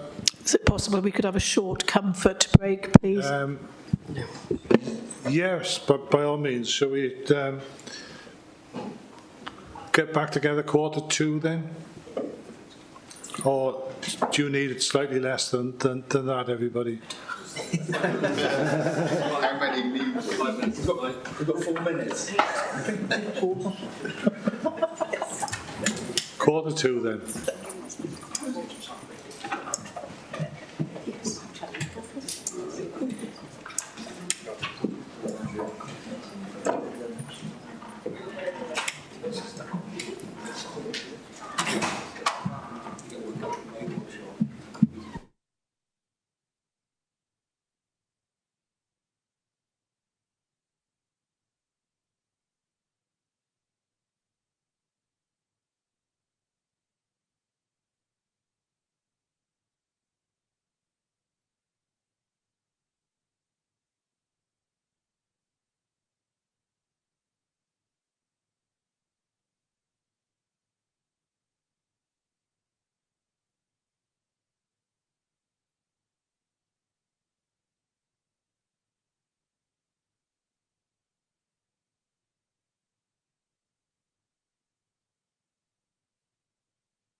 Okay, can we collect our thoughts again, people? So the next item on the agenda, item 4.3, is application DM 2024 00355, as I was saying. This is the creation of a traveller's site. It's been there for quite some time and has a checkered history, but we'll no doubt hear that from Phil. Thank you, Chair. I'll run through the slides in a short while. I'm just going to mention, as the Chair just alluded to, the sort of history of the site. So the site relates to an area of 0.44 hectares. It's that triangular area in red there on the plan, adjacent to the settlement of Llancaio near Usk. The site is, as I said, triangular in shape and located to the east of the B road, the B4598, and to the west of an unclassified road. To the north is agricultural land, and the whole site is surrounded by peripheral mature hedging with some trees, and with a public footpath extending in a east-west direction on the northern boundary, which has a gated access point onto the unnamed minor road to the east. And since March 2016, a family from the Gypsy and Traveller community has occupied the site as their home. A retrospective planning application, that was DC 2016-00297, was submitted to the Council in March 2016, and that application sought planning permission for a 4-pitch gypsy site for one family, comprising 4 pitches with space for a mobile home, a touring caravan, utility amenity building, and parking space. That planning application was subsequently refused in December 2016 for 4 reasons, which are set out in the officer report. The family lodged an appeal to the Planning Inspectorate for Wales against the refusal of planning permission and also against the associated enforcement notice to secure the cessation of use on the site. The appeal was subsequently dismissed in December 2017, for concerns relating to foul drainage and flooding. The enforcement notice was therefore upheld with some variations to the wording.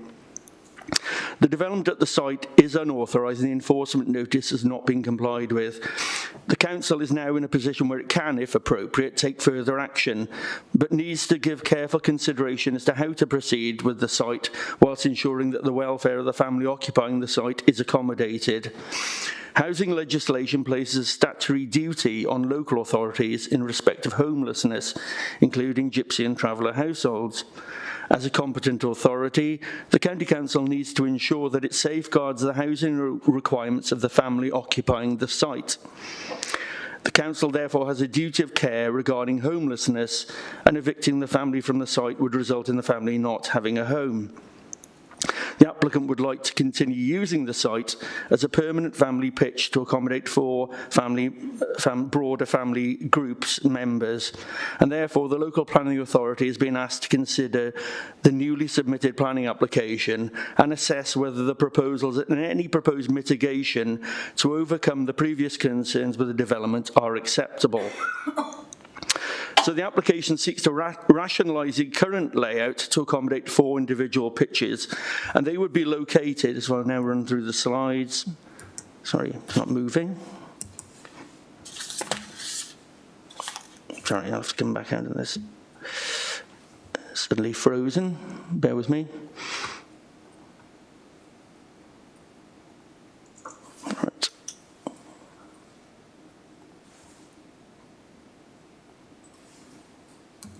Right, there we go. Right, so that's the current layout on the site, which we did visit yesterday. You see that there's some caravans and some other associated building stables dotted throughout the site, primarily in that northeastern corner. There's also some kennels down here on the western side of the site. That's, again, the existing layout. That orange line, which is basically the left-hand side of the site, running through the site there, shows the actual flood area that floods, including the main access. So that's the layout proposed. So each pitch would contain a residential mobile chalet or lodge, which would be compliant with the definition of a caravan in the Caravan Act, space for a touring caravan, a utility day room, and a parking area. So, so the main lodge type caravan, static caravan, would be that sort of more purpley shaded rectangle on the sites there. The utility block would be, a day room would be in the light blue colour, parking spaces in white, and space for a touring caravan in that sort of pinky colour, all on hard standing there. The site plan also shows the foul drainage, which would be a PTP, which you can see is that sort of lozenge shape here, and then we'll set down through a drainage field here in that corner of the site. Importantly, all of the living accommodation and the drainage field would be outside the area that floods, which is all the area over to the left-hand side, but includes part of the amenity area there. And the main access, this would be the emergency access to the field, which would be flood-free, to the lane at the back, which would be flood-free. So, there's no public sewer available within a reasonable distance of the site, so it's proposed to replace an existing and unauthorised septic tank on the site with a new British standard biological package treatment plant, as we've seen on that plan there, the lozenge shape, with sufficient capacity to service 4 residential units or pitches, discharging the purified water to ground via a drainage field. All surface water would be disposed of via soakaways. It is proposed, there's a slide showing the day room, so it's a relatively low building, not more than 3.8 metres high, rendered or clad in timber with a dark grey roofing tile. There's some photos across the site as it stands now. You can see various buildings on the site, stables and caravans, static caravans, vehicles.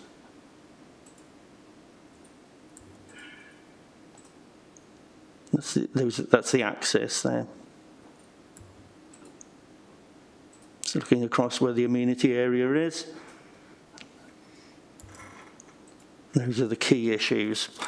So it's proposed to supplement the existing tree and shrub planting already undertaken with additional planting as part of the required green infrastructure scheme. All the established peripheral trees and hedges will be retained and supplemented, except where part of the hedgerow is required to be removed to accommodate the emergency access track on the eastern boundary.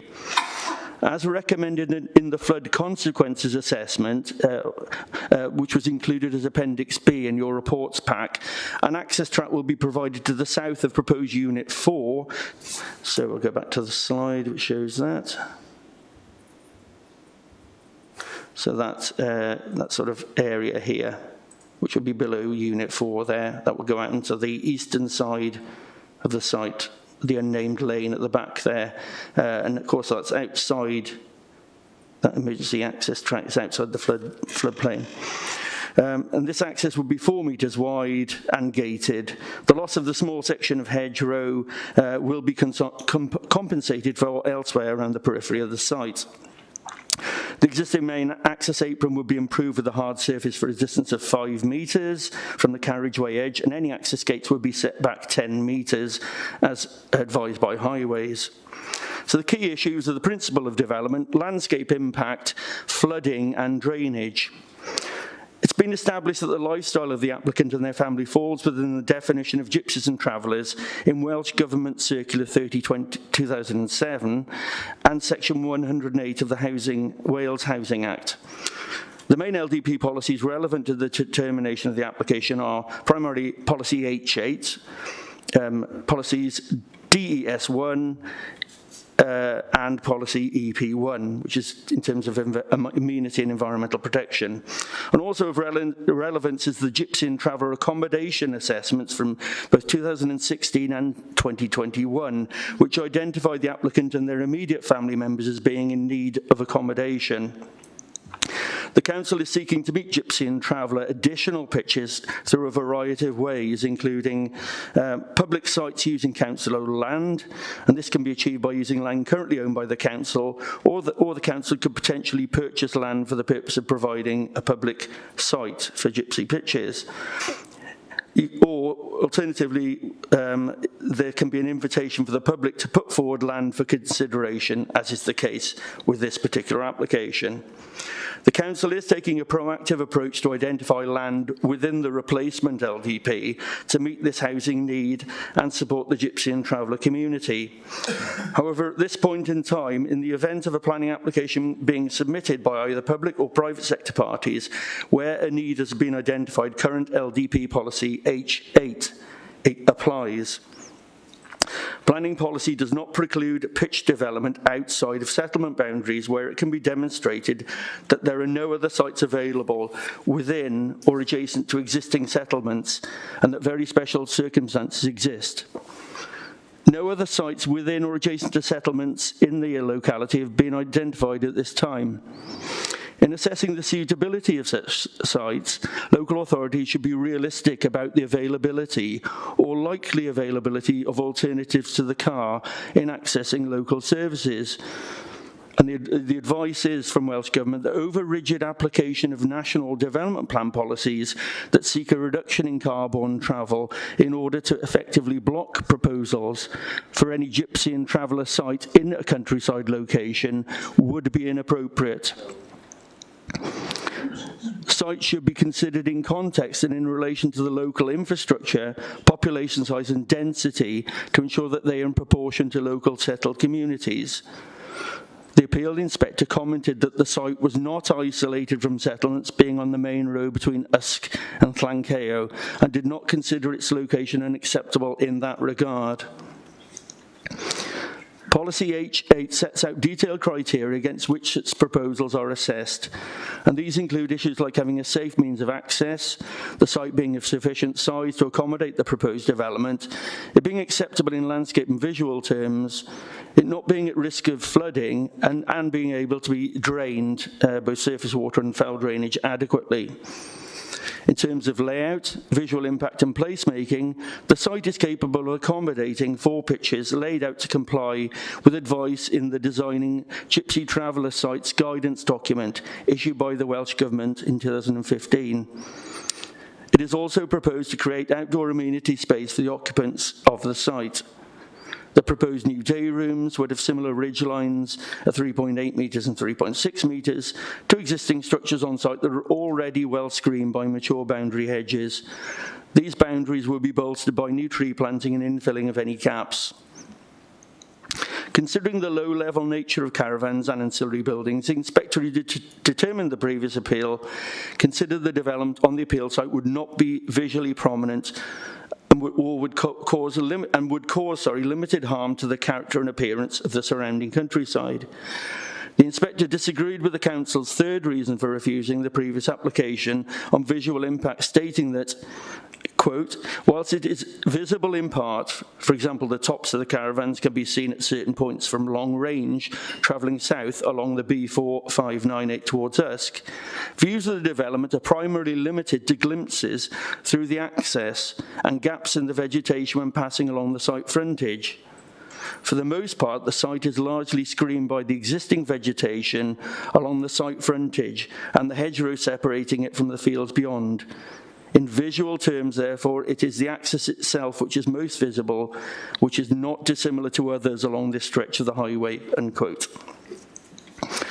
On the basis of the above, the inspector, while dismissing the appeal on flood and foul drainage grounds, concluded that the location of the site was acceptable and the scale of the development, together with the position of the caravans and associated parking, did not seriously harm the character and appearance of the rural landscape. Officers agree with this view in respect to the latest scheme, as you see there on the slide, also for 4 pitches. In terms of the effect on local amenity, the site is approximately 230 metres from existing residents, and this is a sufficient distance away so as not to cause harm through noise generated by activity on site. In terms of one of the other key issues, flooding, The western part of the application site is partially situated on the edge of, but within a C2 flood zone, as defined on flood maps relating to TAN 15, as we've seen there, that orange line on the slide. This risk emanates from an unnamed brook to the north of the application site, which is a small engaged catchment. The 4 residential pitches will be located to the east of the site, outside of the flood zone. The vehicle access and part of the site being retained as open space would be sited in the flood zone, as you see where the cursor is there. It is accepted that the planning application proposes development associated with highly vulnerable development in Zone C2 of the Development Advice Map. Section 6 of the TAN 15 and the Chief Planning Officer letter from Welsh Government from January 2014 affirms that highly vulnerable development should not be permitted in Zone C2. Determining the previous appeal, the inspector expressed concern that this issue had not been properly assessed, including what impact this would have on the existing access arrangements, given the lack of a flood consequences assessment. The inspector did outline that because the access forms part of the highly vulnerable development and that TAN 15 advises that access routes should be operational under all conditions, there was conflict with the tests in TAN 15. Importantly, section 11.1 of TAN 15 advises that the susceptibility of land to flooding will be a material consideration in deciding a planning application. For proposals located in Zone 2, developers will need to demonstrate to the satisfaction of the local planning authority that the development can be justified in that location and that the consequences associated with flooding are acceptable. And this point is particularly important. Where a site falls partially within Zone C, as in here, this case, it will be a matter for the planning authority to judge whether to apply Section 6, although it is probable that an assessment in accordance with Section 7 and Appendix 1 of TAN 15 will be required. So in other words, you would expect the applicant to have submitted a flood consequences assessment to demonstrate that the risks of flooding on the site can be acceptably managed. And to be fair to the applicants, that is what has been done in this second application. So, importantly, it's for the local planning authority to determine whether the risks and consequences of flooding can be managed in accordance with TAN 15, and it is for the planning authority to make a balanced judgment based on planning merit rather than a less nuanced binary decision. The site characteristics are unique, and additional information, evidence, and mitigation measures have been submitted in relation to the risk of flooding at the site. The part of the site that floods is located on the periphery of flood zone C2, and all the residential caravans would be sited to the east of the site, outside of this flood zone on higher ground than the western part of the site. The caravans would therefore be flood-free in the event of a flood. Unlike the previously refused scheme, as said, a flood consequences assessment is being carried out in support of the current application to assess the impact of potential flooding and what mitigation measures are appropriate based on the location and scale of development proposed. The suggested mitigation includes the provision of a new emergency vehicular access, as we've seen, onto the minor road through the existing hedge. This would be a gated facility requiring the removal of 4 metres of existing hedging, and the need for this outweighs any potential and indeed very localised visual harm. Replacement planting is proposed to take place elsewhere on the site to compensate for this loss. In addition, the applicants have submitted a flood emergency plan. NRW have reviewed the flood consequences assessment submitted with the application, which demonstrates that the site is located on the periphery of the flood zone. All residential development is outside of the flood zone, and there is a flood-free emergency access. While the inspector's views on flooding are acknowledged, unlike that application that was subject to the appeal, in this case, a detailed flood consequences assessment has been submitted and accepted by NRW, and because of this additional and critical information, it is considered that the flood risks in this instance can be acceptably managed. In addition, the applicant has responded to NRW's concerns so that the kennels and stables previously proposed that would have been in the floodplain have been removed from the scheme, and thus there would be no built development in the flood zone. The proposed foul drainage in the form of a PTP and soakaways would also be flood-free. Furthermore, the proposal is evidence that it would not cause flooding, and this is an important point in relation to TAN 15, would not cause flooding to any neighbouring land.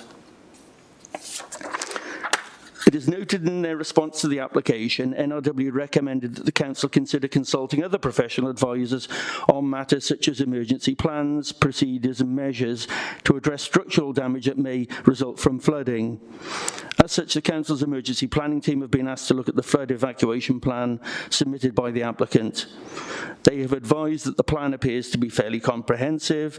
The flood risk itself is clearly identified, and it is apparent that for the proposed development itself, this has less than a 1 in 1,000 chance of fluvial flooding.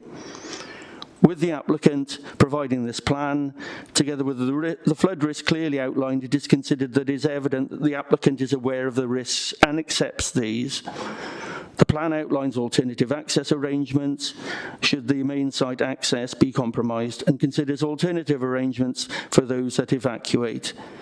It is also noted that several considerations have been taken into account in the document, and that shelter and remaining on site and the potential consequences of remaining, such as loss of utilities, etc., are equally considered in addition to evacuation itself. In conclusion, it's considered that a planning balance judgment needs to be made in relation to flood risk. The application proposes that all of the living accommodation is outside of the flood zone. Evidence is that the flooding at the primary access would be within the tolerable limits set out in TAN 15. It would not result in flooding elsewhere, and provides mitigation measures in the form of a secondary emergency access and a flood evacuation plan. It is considered that on balance, the risks and consequences of flooding can be reasonably managed in accordance with the requirements of TAN 15 and policy ST3 of the LDP. Having regards to foul drainage provision, the proposed PTP has been designed to British standard to cater for 4 pitches occupied in a reasonable manner as accepted by MCC Building Control. At present, we understand there's 12 persons living on site. That includes 6 children, and that is well within the capacity of the PTP to cater for that number of people. It would drain to ground, and in principle there is no objection to its operation to replace existing unauthorised septic tank, which would be decommissioned. The proposed PTP would function within the site in accordance with building regulations and environmental health requirements. The drainage would outflow to ground, and therefore there would be no direct route to a watercourse. The appropriate assessment under the Habitats regulations submitted to NRW has been drafted to evidence that the development would not have a significant impact on the integrity of water quality of the River Usk, and the development is therefore acceptable in this regard, subject to, of course, NRW approval. So in conclusion, there is an evidence need for this Gypsy Traveller family to be accommodated in the local area, and no other sites near established settlements are currently available. Moreover, the proposal has addressed previously unresolved objections to the 2016 planning application that was for a similar scale and character that related to flooding and foul drainage. The proposal is therefore recommended for approval, subject to conditions and to the appropriate assessment being agreed by NRW. Thank you. Thank you, Phil. And we've got 2 people registered to speak here. Mrs. Lindsay Williams, who's representing Lanark Vale Community Council. Do you want to speak to us from up there? Or? Okay. Thank you, Chair. You have 4 minutes. Thank you. Lanark Vale Community Council's comments are very much through the planning lens and focus on national planning policy. Firstly, regarding process, the site was refused planning permission for 4 pitches in 2017, and a planning inspector upheld that refusal in 2018, as did a High Court judge in 2020. The applicants remain on an unauthorised site in breach of planning law and with disregard for other regulations to do with foul sewage, or the burning of waste, for example.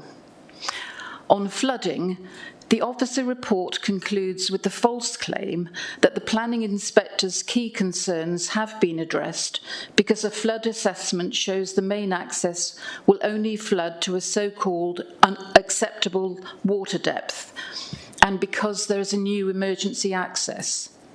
But in fact, the new emergency access only provides escape onto a lane that also floods, which is why Head of Planning described the site as an island in terms of flooding. The appeal inspector stated that because the site access failed the first key tests set out in TAN 15, then she did not request a flood assessment, quote, given the fundamental conflict with the aims of national planning policy to steer unjustified, highly vulnerable development away from areas at risk of flooding. The officer's reference to up to 600 millimetre acceptable depth referred to in TAN 15 also does not apply because the first tests are not met. And the site is in fundamental conflict with LDP policy SD3, which precludes residential development in flood risk areas. On foul drainage, each pitch with 2 caravans and a day room will have 96 square metres floor area of living accommodation that could accommodate at least 8 people per pitch, i.e. 32 in total. The application claims that only 18 people in total will be accommodated on the site, and the foul drainage scheme has been designed for this implausibly small population. As a result, the foul drainage system is woefully inadequate, and the problems of odour and effluent pollution that local residents already suffer will worsen if the site increases in size. The fact that building regs and SUDS officers have said the foul drainage scheme is acceptable is irrelevant if they haven't been informed that the system is far too small. The comment from Building Control yesterday that a drainage scheme for a 3-bedroom house should be designed for a minimum of 5 people is correct, but irrelevant if there are up to 6 bedrooms per pitch. Still on foul drainage, the package treatment plant is located under the site spine road, so the site layout may have to be completely changed, or the treatment plant will need reinforced concrete protection. The manual referred to by Building Control yesterday says clearly on page 3, quote, protective cover designed by others will be needed. 30 seconds left. Thank you. Will be needed for vehicles up to 12 tonnes driving over the plant.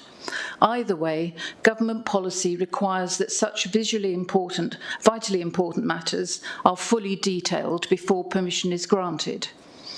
On human rights issues, the officer report concludes that human rights aspects have significant weight to overcome the perceived harm the development would have, but the report fails to mention that the inspector considered this aspect and ruled that flood risk overrode the human rights concerns. The High Court upheld the inspector's decision in 2020, having looked especially at the human rights aspects of the appeal decision in the context of the Council's duties under the Housing Wales Act. The Community Council respectfully requests that the application is brought back to committee with reasons for refusal on flooding and drainage grounds in accordance with the Appeal Inspector's report as upheld by the High Court judgment. Thank you. Thank you, Mrs Williams. The next speaker is Julie Aspinall. But officers have got any points to respond to the film? Come down, Judy. I'll call you when after Phil's answer the question.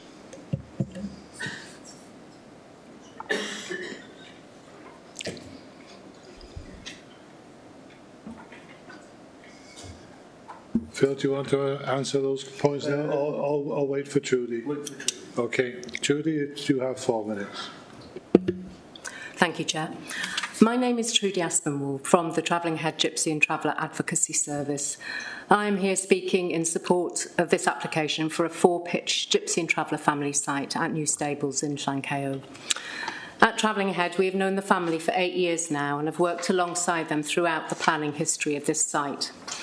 As we've heard, this is a new application brought forward by the family to address the planning concerns that led to the original application being turned down by the local authority and by the planning inspector. The family have worked hard alongside their planning consultant and the council to understand the planning concerns and to overcome these issues within planning policy. In this new application, the original issues have all been considered in detail, as we've heard, and solutions have been found. The site has been redesigned, is well screened, a flood-free alternative access has been identified, ridge drainage and subsequent phosphate issues have all been dealt with through the application. Extensive consultations, tests and assessments have been carried out during the preparation of this application with and as advised by Natural Resources Wales, Environmental Health, the Flood Authority, the people we've heard of from already, and emergency planning. None of these statutory consultees now have objections to the application in its new form, and all the conditions that they have proposed or recommendations are agreed to by the family. I know there is criticism of the family and the council as to why this application is before you again after this long and complicated planning history. We can look back now, since 2016, on what has happened to the what benefits the legal duty under the 2014 Housing Act has brought to gypsies and travellers. This requires councils to assess accommodation for gypsy and traveller families in their area every 5 years. Monmouthshire, as we've heard, has carried out 2 assessments since the duty became a legal one 10 years ago, and this family's need has been known and included on both assessments, and yet, like the majority of other councils in Wales, Monmouthshire has not been able to make any progress at all in developing or building an alternative site for this family. The recent parcels of land consulted on for potential inclusion in the revised LDP are years away from the reality of becoming a realistic option for any gypsy or traveller families in Monmouthshire. Progress on gypsy and traveller site accommodation was reviewed by the Senedd in 2022, who concluded that families have been completely failed by the Welsh laws. They made over 20 recommendations to the Welsh Government and to councils to urgently improve their support and approach to gypsy and traveller sites. The Public Service Ombudsman also concluded similar earlier this year. In 2022, new police powers brought in by the UK Government now effectively criminalise travelling families, anyone who camps on land not belonging to them. The lack of alternatives is not a defence if these prosecutions are brought. So with no permanent site provision locally and no temporary transit sites across the whole of Wales, in fact, this leaves traditionally nomadic families with nowhere to go as an alternative, despite the legal framework in place. This means no secure base from which to go to school, register with a GP, work or carry on your family life and be part of your community. 30 seconds left. Without fear of being moved on from place to place. These are basic human rights that we all have and can expect. This legal duty doesn't necessarily mean councils have to build and provide public pitches. Welsh Government guidance also encourages councils to work proactively with families in their areas who have the means to develop their own private sites with minimal cost to the public purse and resulting in small family-run sites like the one you are considering here today.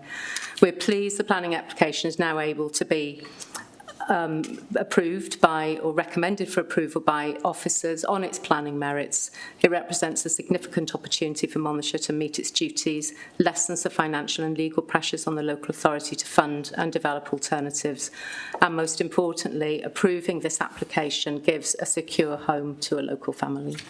Thank you for your time. Thank you very much. Phil, do you want to come back in before I invite members to speak? Yeah, in terms of a response to the Community Council spokesperson. Excuse me, Chair. There was a further letter sent by a Lanceo resident yesterday with the request that somebody read it out. I have a copy of the letter here if you're able to do that, please. It was sent to Wendy Bernard and I did have a response to say it had been received.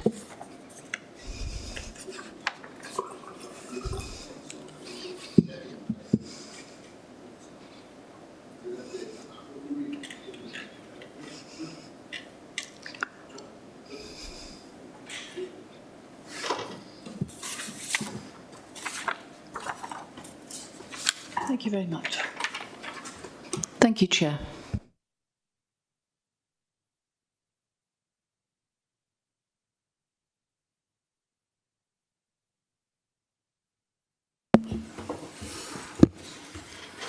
Thank you, Chair. This is a statement from Lancashire residents. To say we feel let down by the County Council is an understatement. Perhaps because there aren't many of us settled residents in Lancashire, we don't matter. The proposal for the Gypsy Traveller site has been rejected by Planning Committee, by a Planning Inspector and by the High Court and Courts of Appeal. We know that unsuccessful legal challenges and then COVID delayed enforcement, we were repeatedly told by MCC officers enforcement action would happen. In 2020, when an update from the Head of Planning confirmed the site is unauthorised. The enforcement order has not been complied with and there appears to be no plan justification for utilising the site for residential purposes given the flooding constraint.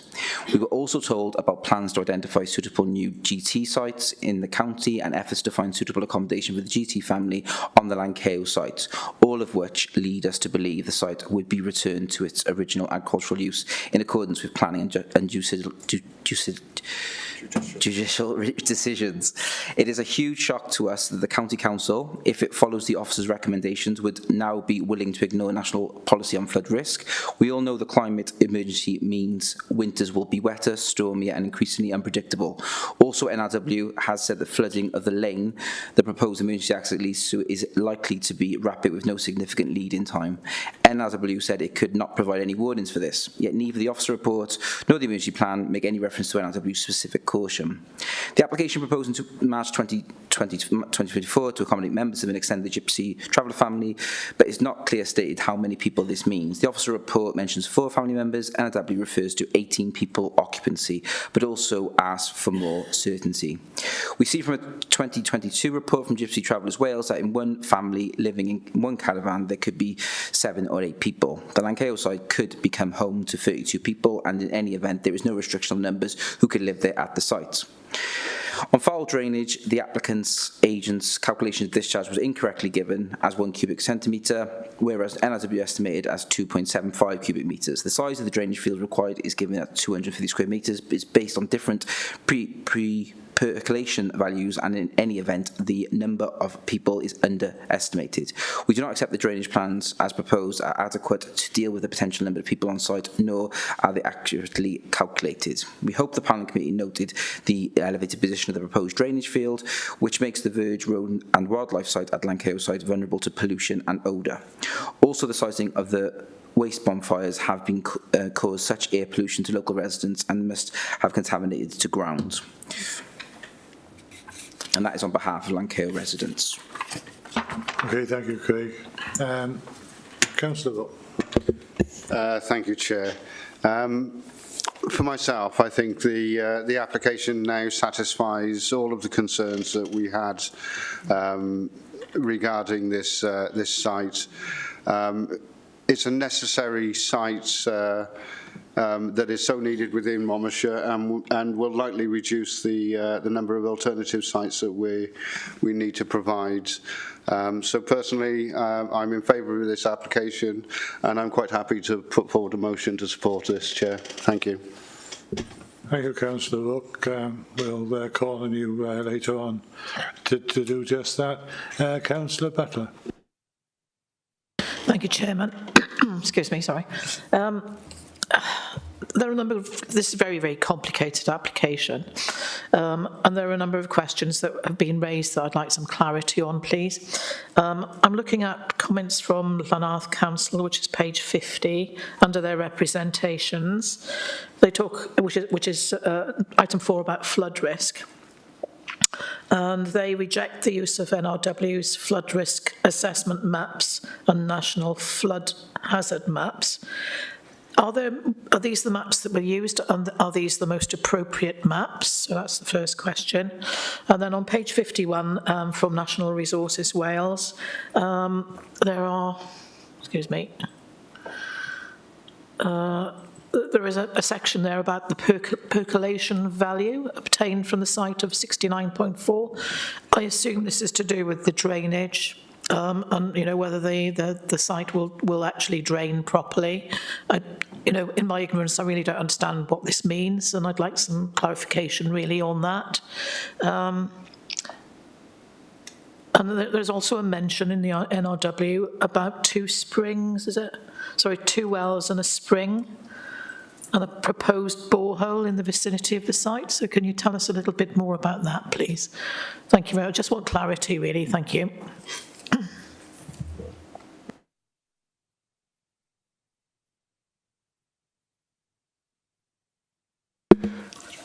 Yeah, so NRW will assess the application, and indeed the FSA would have also referred to what they're called development advice maps, which are mapped out by NRW based on modelling over many, many years. They update those, particularly where they've had things like an F for consequences assessment done, as it has been in this site, so they've got better information.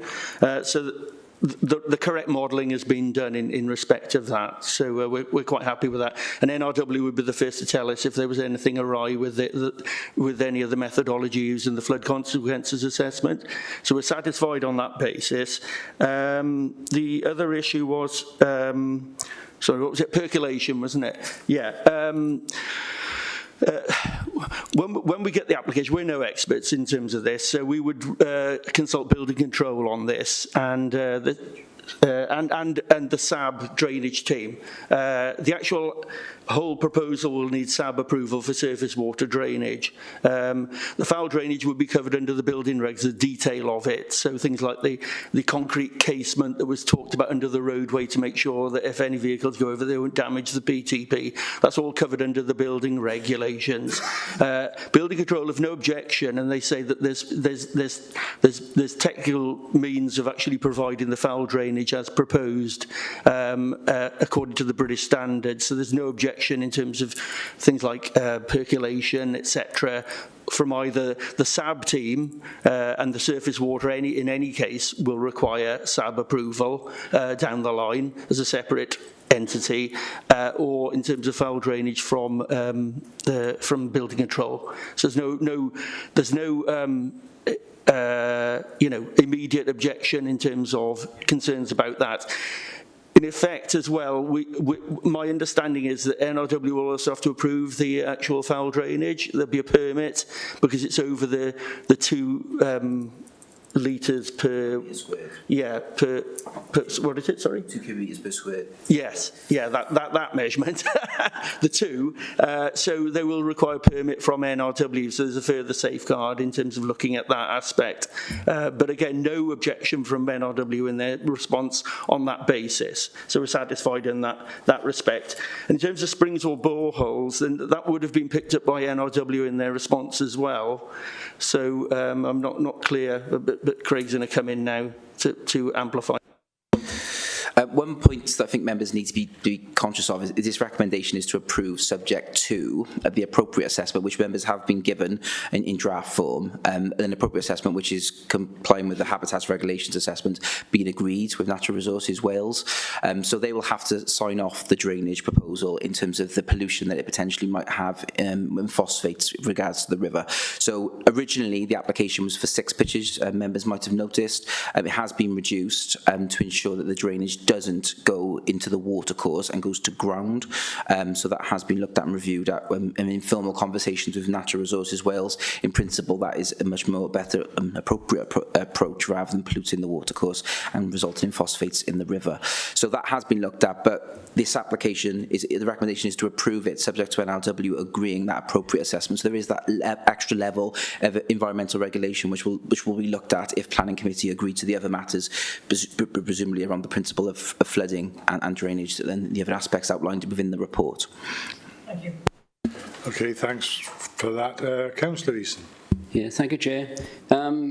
If you look on Mon Maps, the current layout of the site is that there are 4 residence units in an arc in the northeast corner of that site. The plan shows a symmetrical sequence of 4 properties close up to the lane which leads up to Tross Street Common. Will the layout of those properties, or residential, wherever they are, will they still maintain protection for that lane to Tross Street Common. And the other question is, at the top end of the site, there's a public footpath joining that lane to Lanside, to the main road. Is that footpath inside the site, outside the site, or is it a border for the site? And will it be protected? Phil?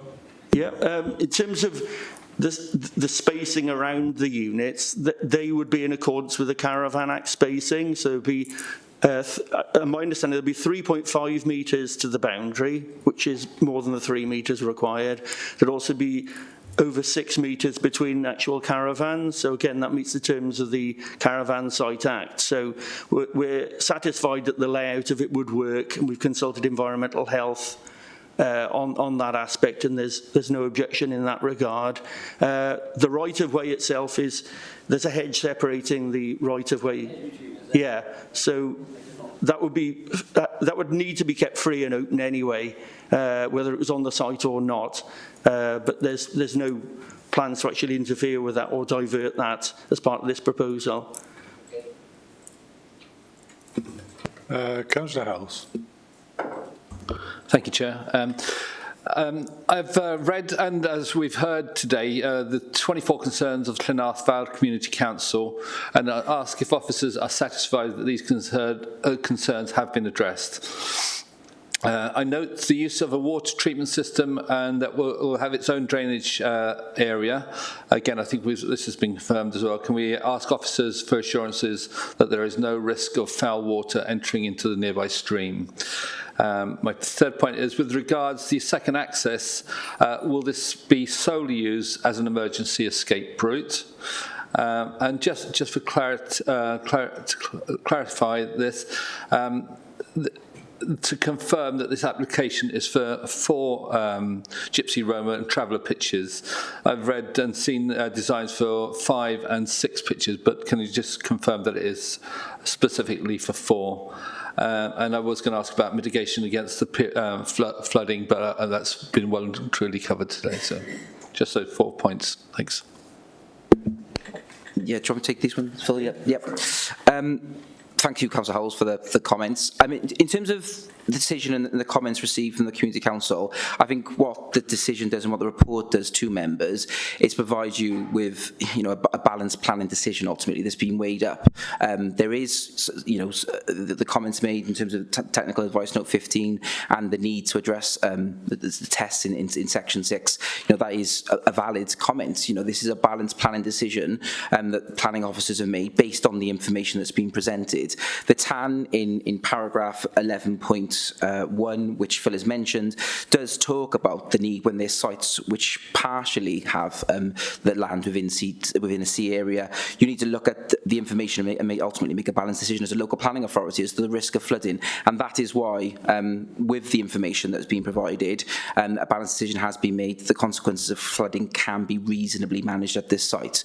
We do have an emergency access. We have a flood consequence assessment, which gives us the values of flooding, which is less than 300 millimetres at the access point, and we know what the flooding is on the other side of the lane to the east of the site as well. So there is significant more information within this application than there was in the previous one to give us a balanced decision. I think Councillor Howells is the point.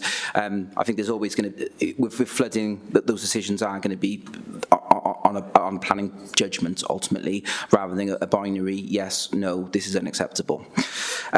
So I think in terms of addressing all of the Community Council's comments, I think we maybe not see 100% agree on some of those aspects, but obviously respect the Community Council's views on the proposed development. In terms of the drainage, yes, as I just said, Natural Resources Wales will still be looking at the drainage ultimately in terms of whether that discharge to ground is acceptable, particularly with regards to phosphates and the impact on the habitat, but it is draining to ground now, so it will not be going to watercourse, it will be going to ground, and that outflow will be to ground, and there's no direct route to a watercourse. You mentioned about the scheme reducing in scale. Yes, that has been amended. It did start off at 6 pitches. It's now at 4 pitches, and that is to ensure that it accommodates the correct drainage field and ensures that the development is not within the flood zone. So all of those matters have been looked at as we've gone through the process. So in terms of getting the scheme to an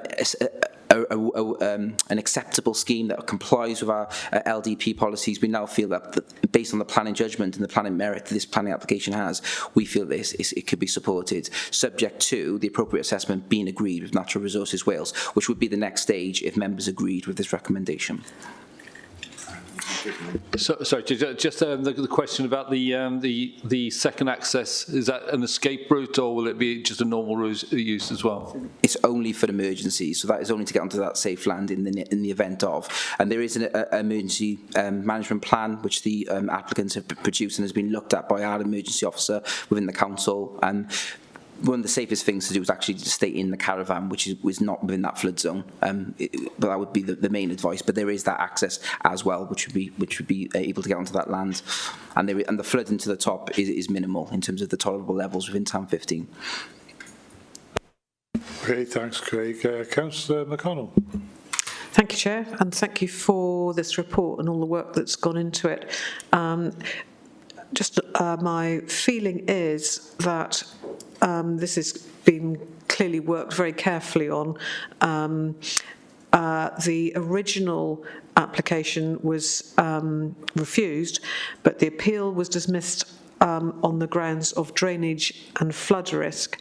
And I'm more than satisfied that those two things have been adequately mitigated now, which would suggest, regardless of any other consideration, I do support this application, that even if we weren't to support it, it wouldn't survive. That wouldn't survive past an appeal anyway. So. Okay, thanks, Councillor McConnell. Councillor Riley. Thank you, Chair.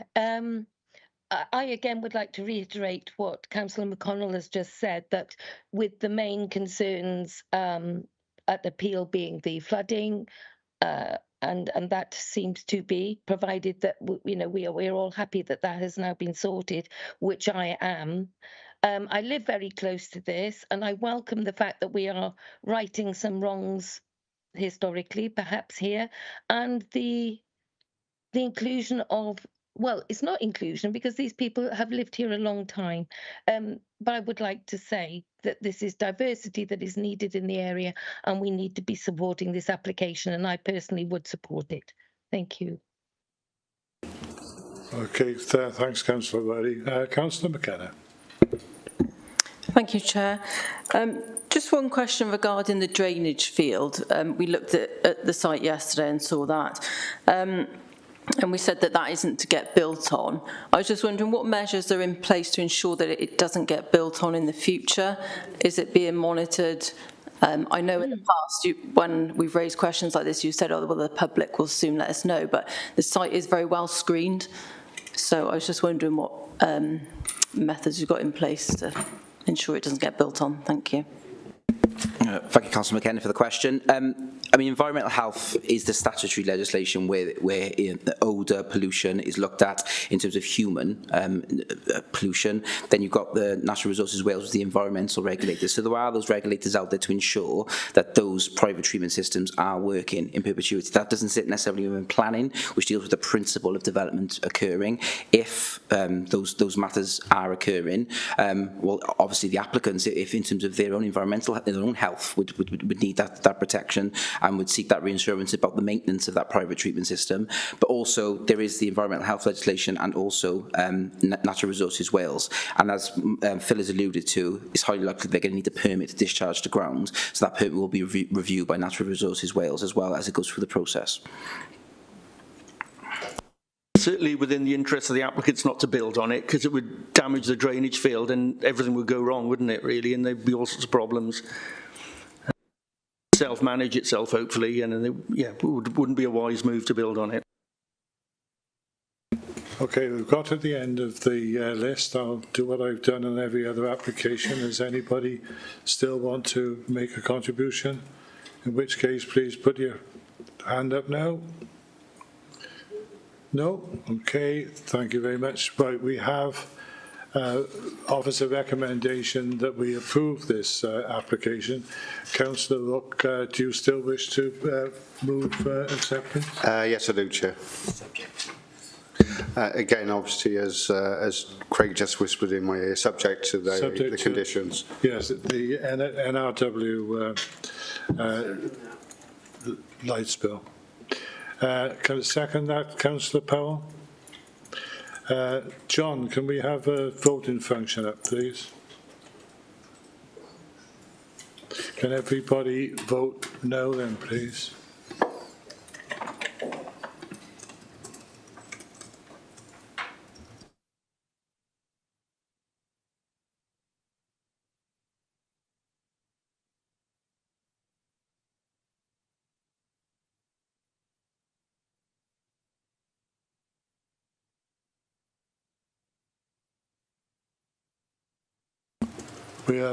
We are one vote short. Can I ask everybody to...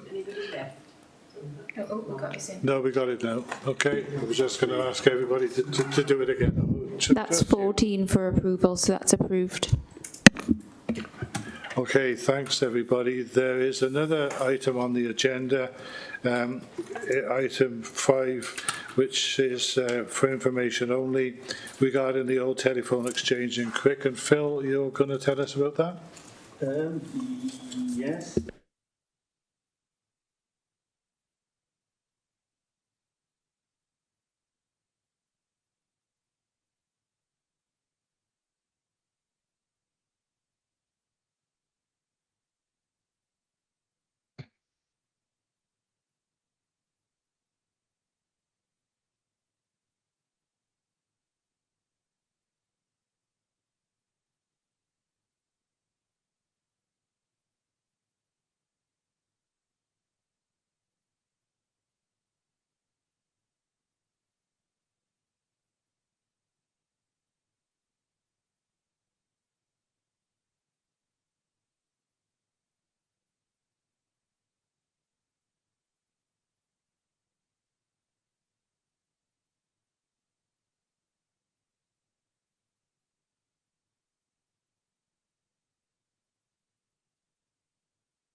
But in effect, oh sorry, I didn't have my microphone on.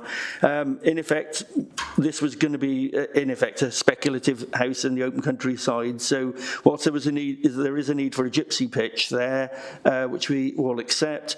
This would have been for bricks and mortar, permanent residential dwelling in the open countryside, and it was refused planning permission, and the inspector agreed that it would be contrary to established planning policy to prevent speculative housing development in the open countryside. So that's it, basically, in a nutshell. Fine as a gypsy and traveller pitch, but not as a site for a bungalow. Okay, thanks, Phil. Yeah. Put your mic on. Put your mic on. With the RDLP coming forward, would this situation change in such a property like this? All depends, Councillor Easton, where the development boundary... Well, that's what I'm talking about, yeah. Where the development boundary would be. So if the development boundary wrapped around this site, then potentially you could have a home within that site. Yeah. If it doesn't, then it would be outside the development boundary and therefore the open countryside. Yeah, okay. So that would be a consideration for the replacement plan. A little bit time in the future. All right. Your mic's on, Tony. In that case, thank you, everybody. That's the end of the meeting. See you next time. Thank you, Chair. Thank you, members.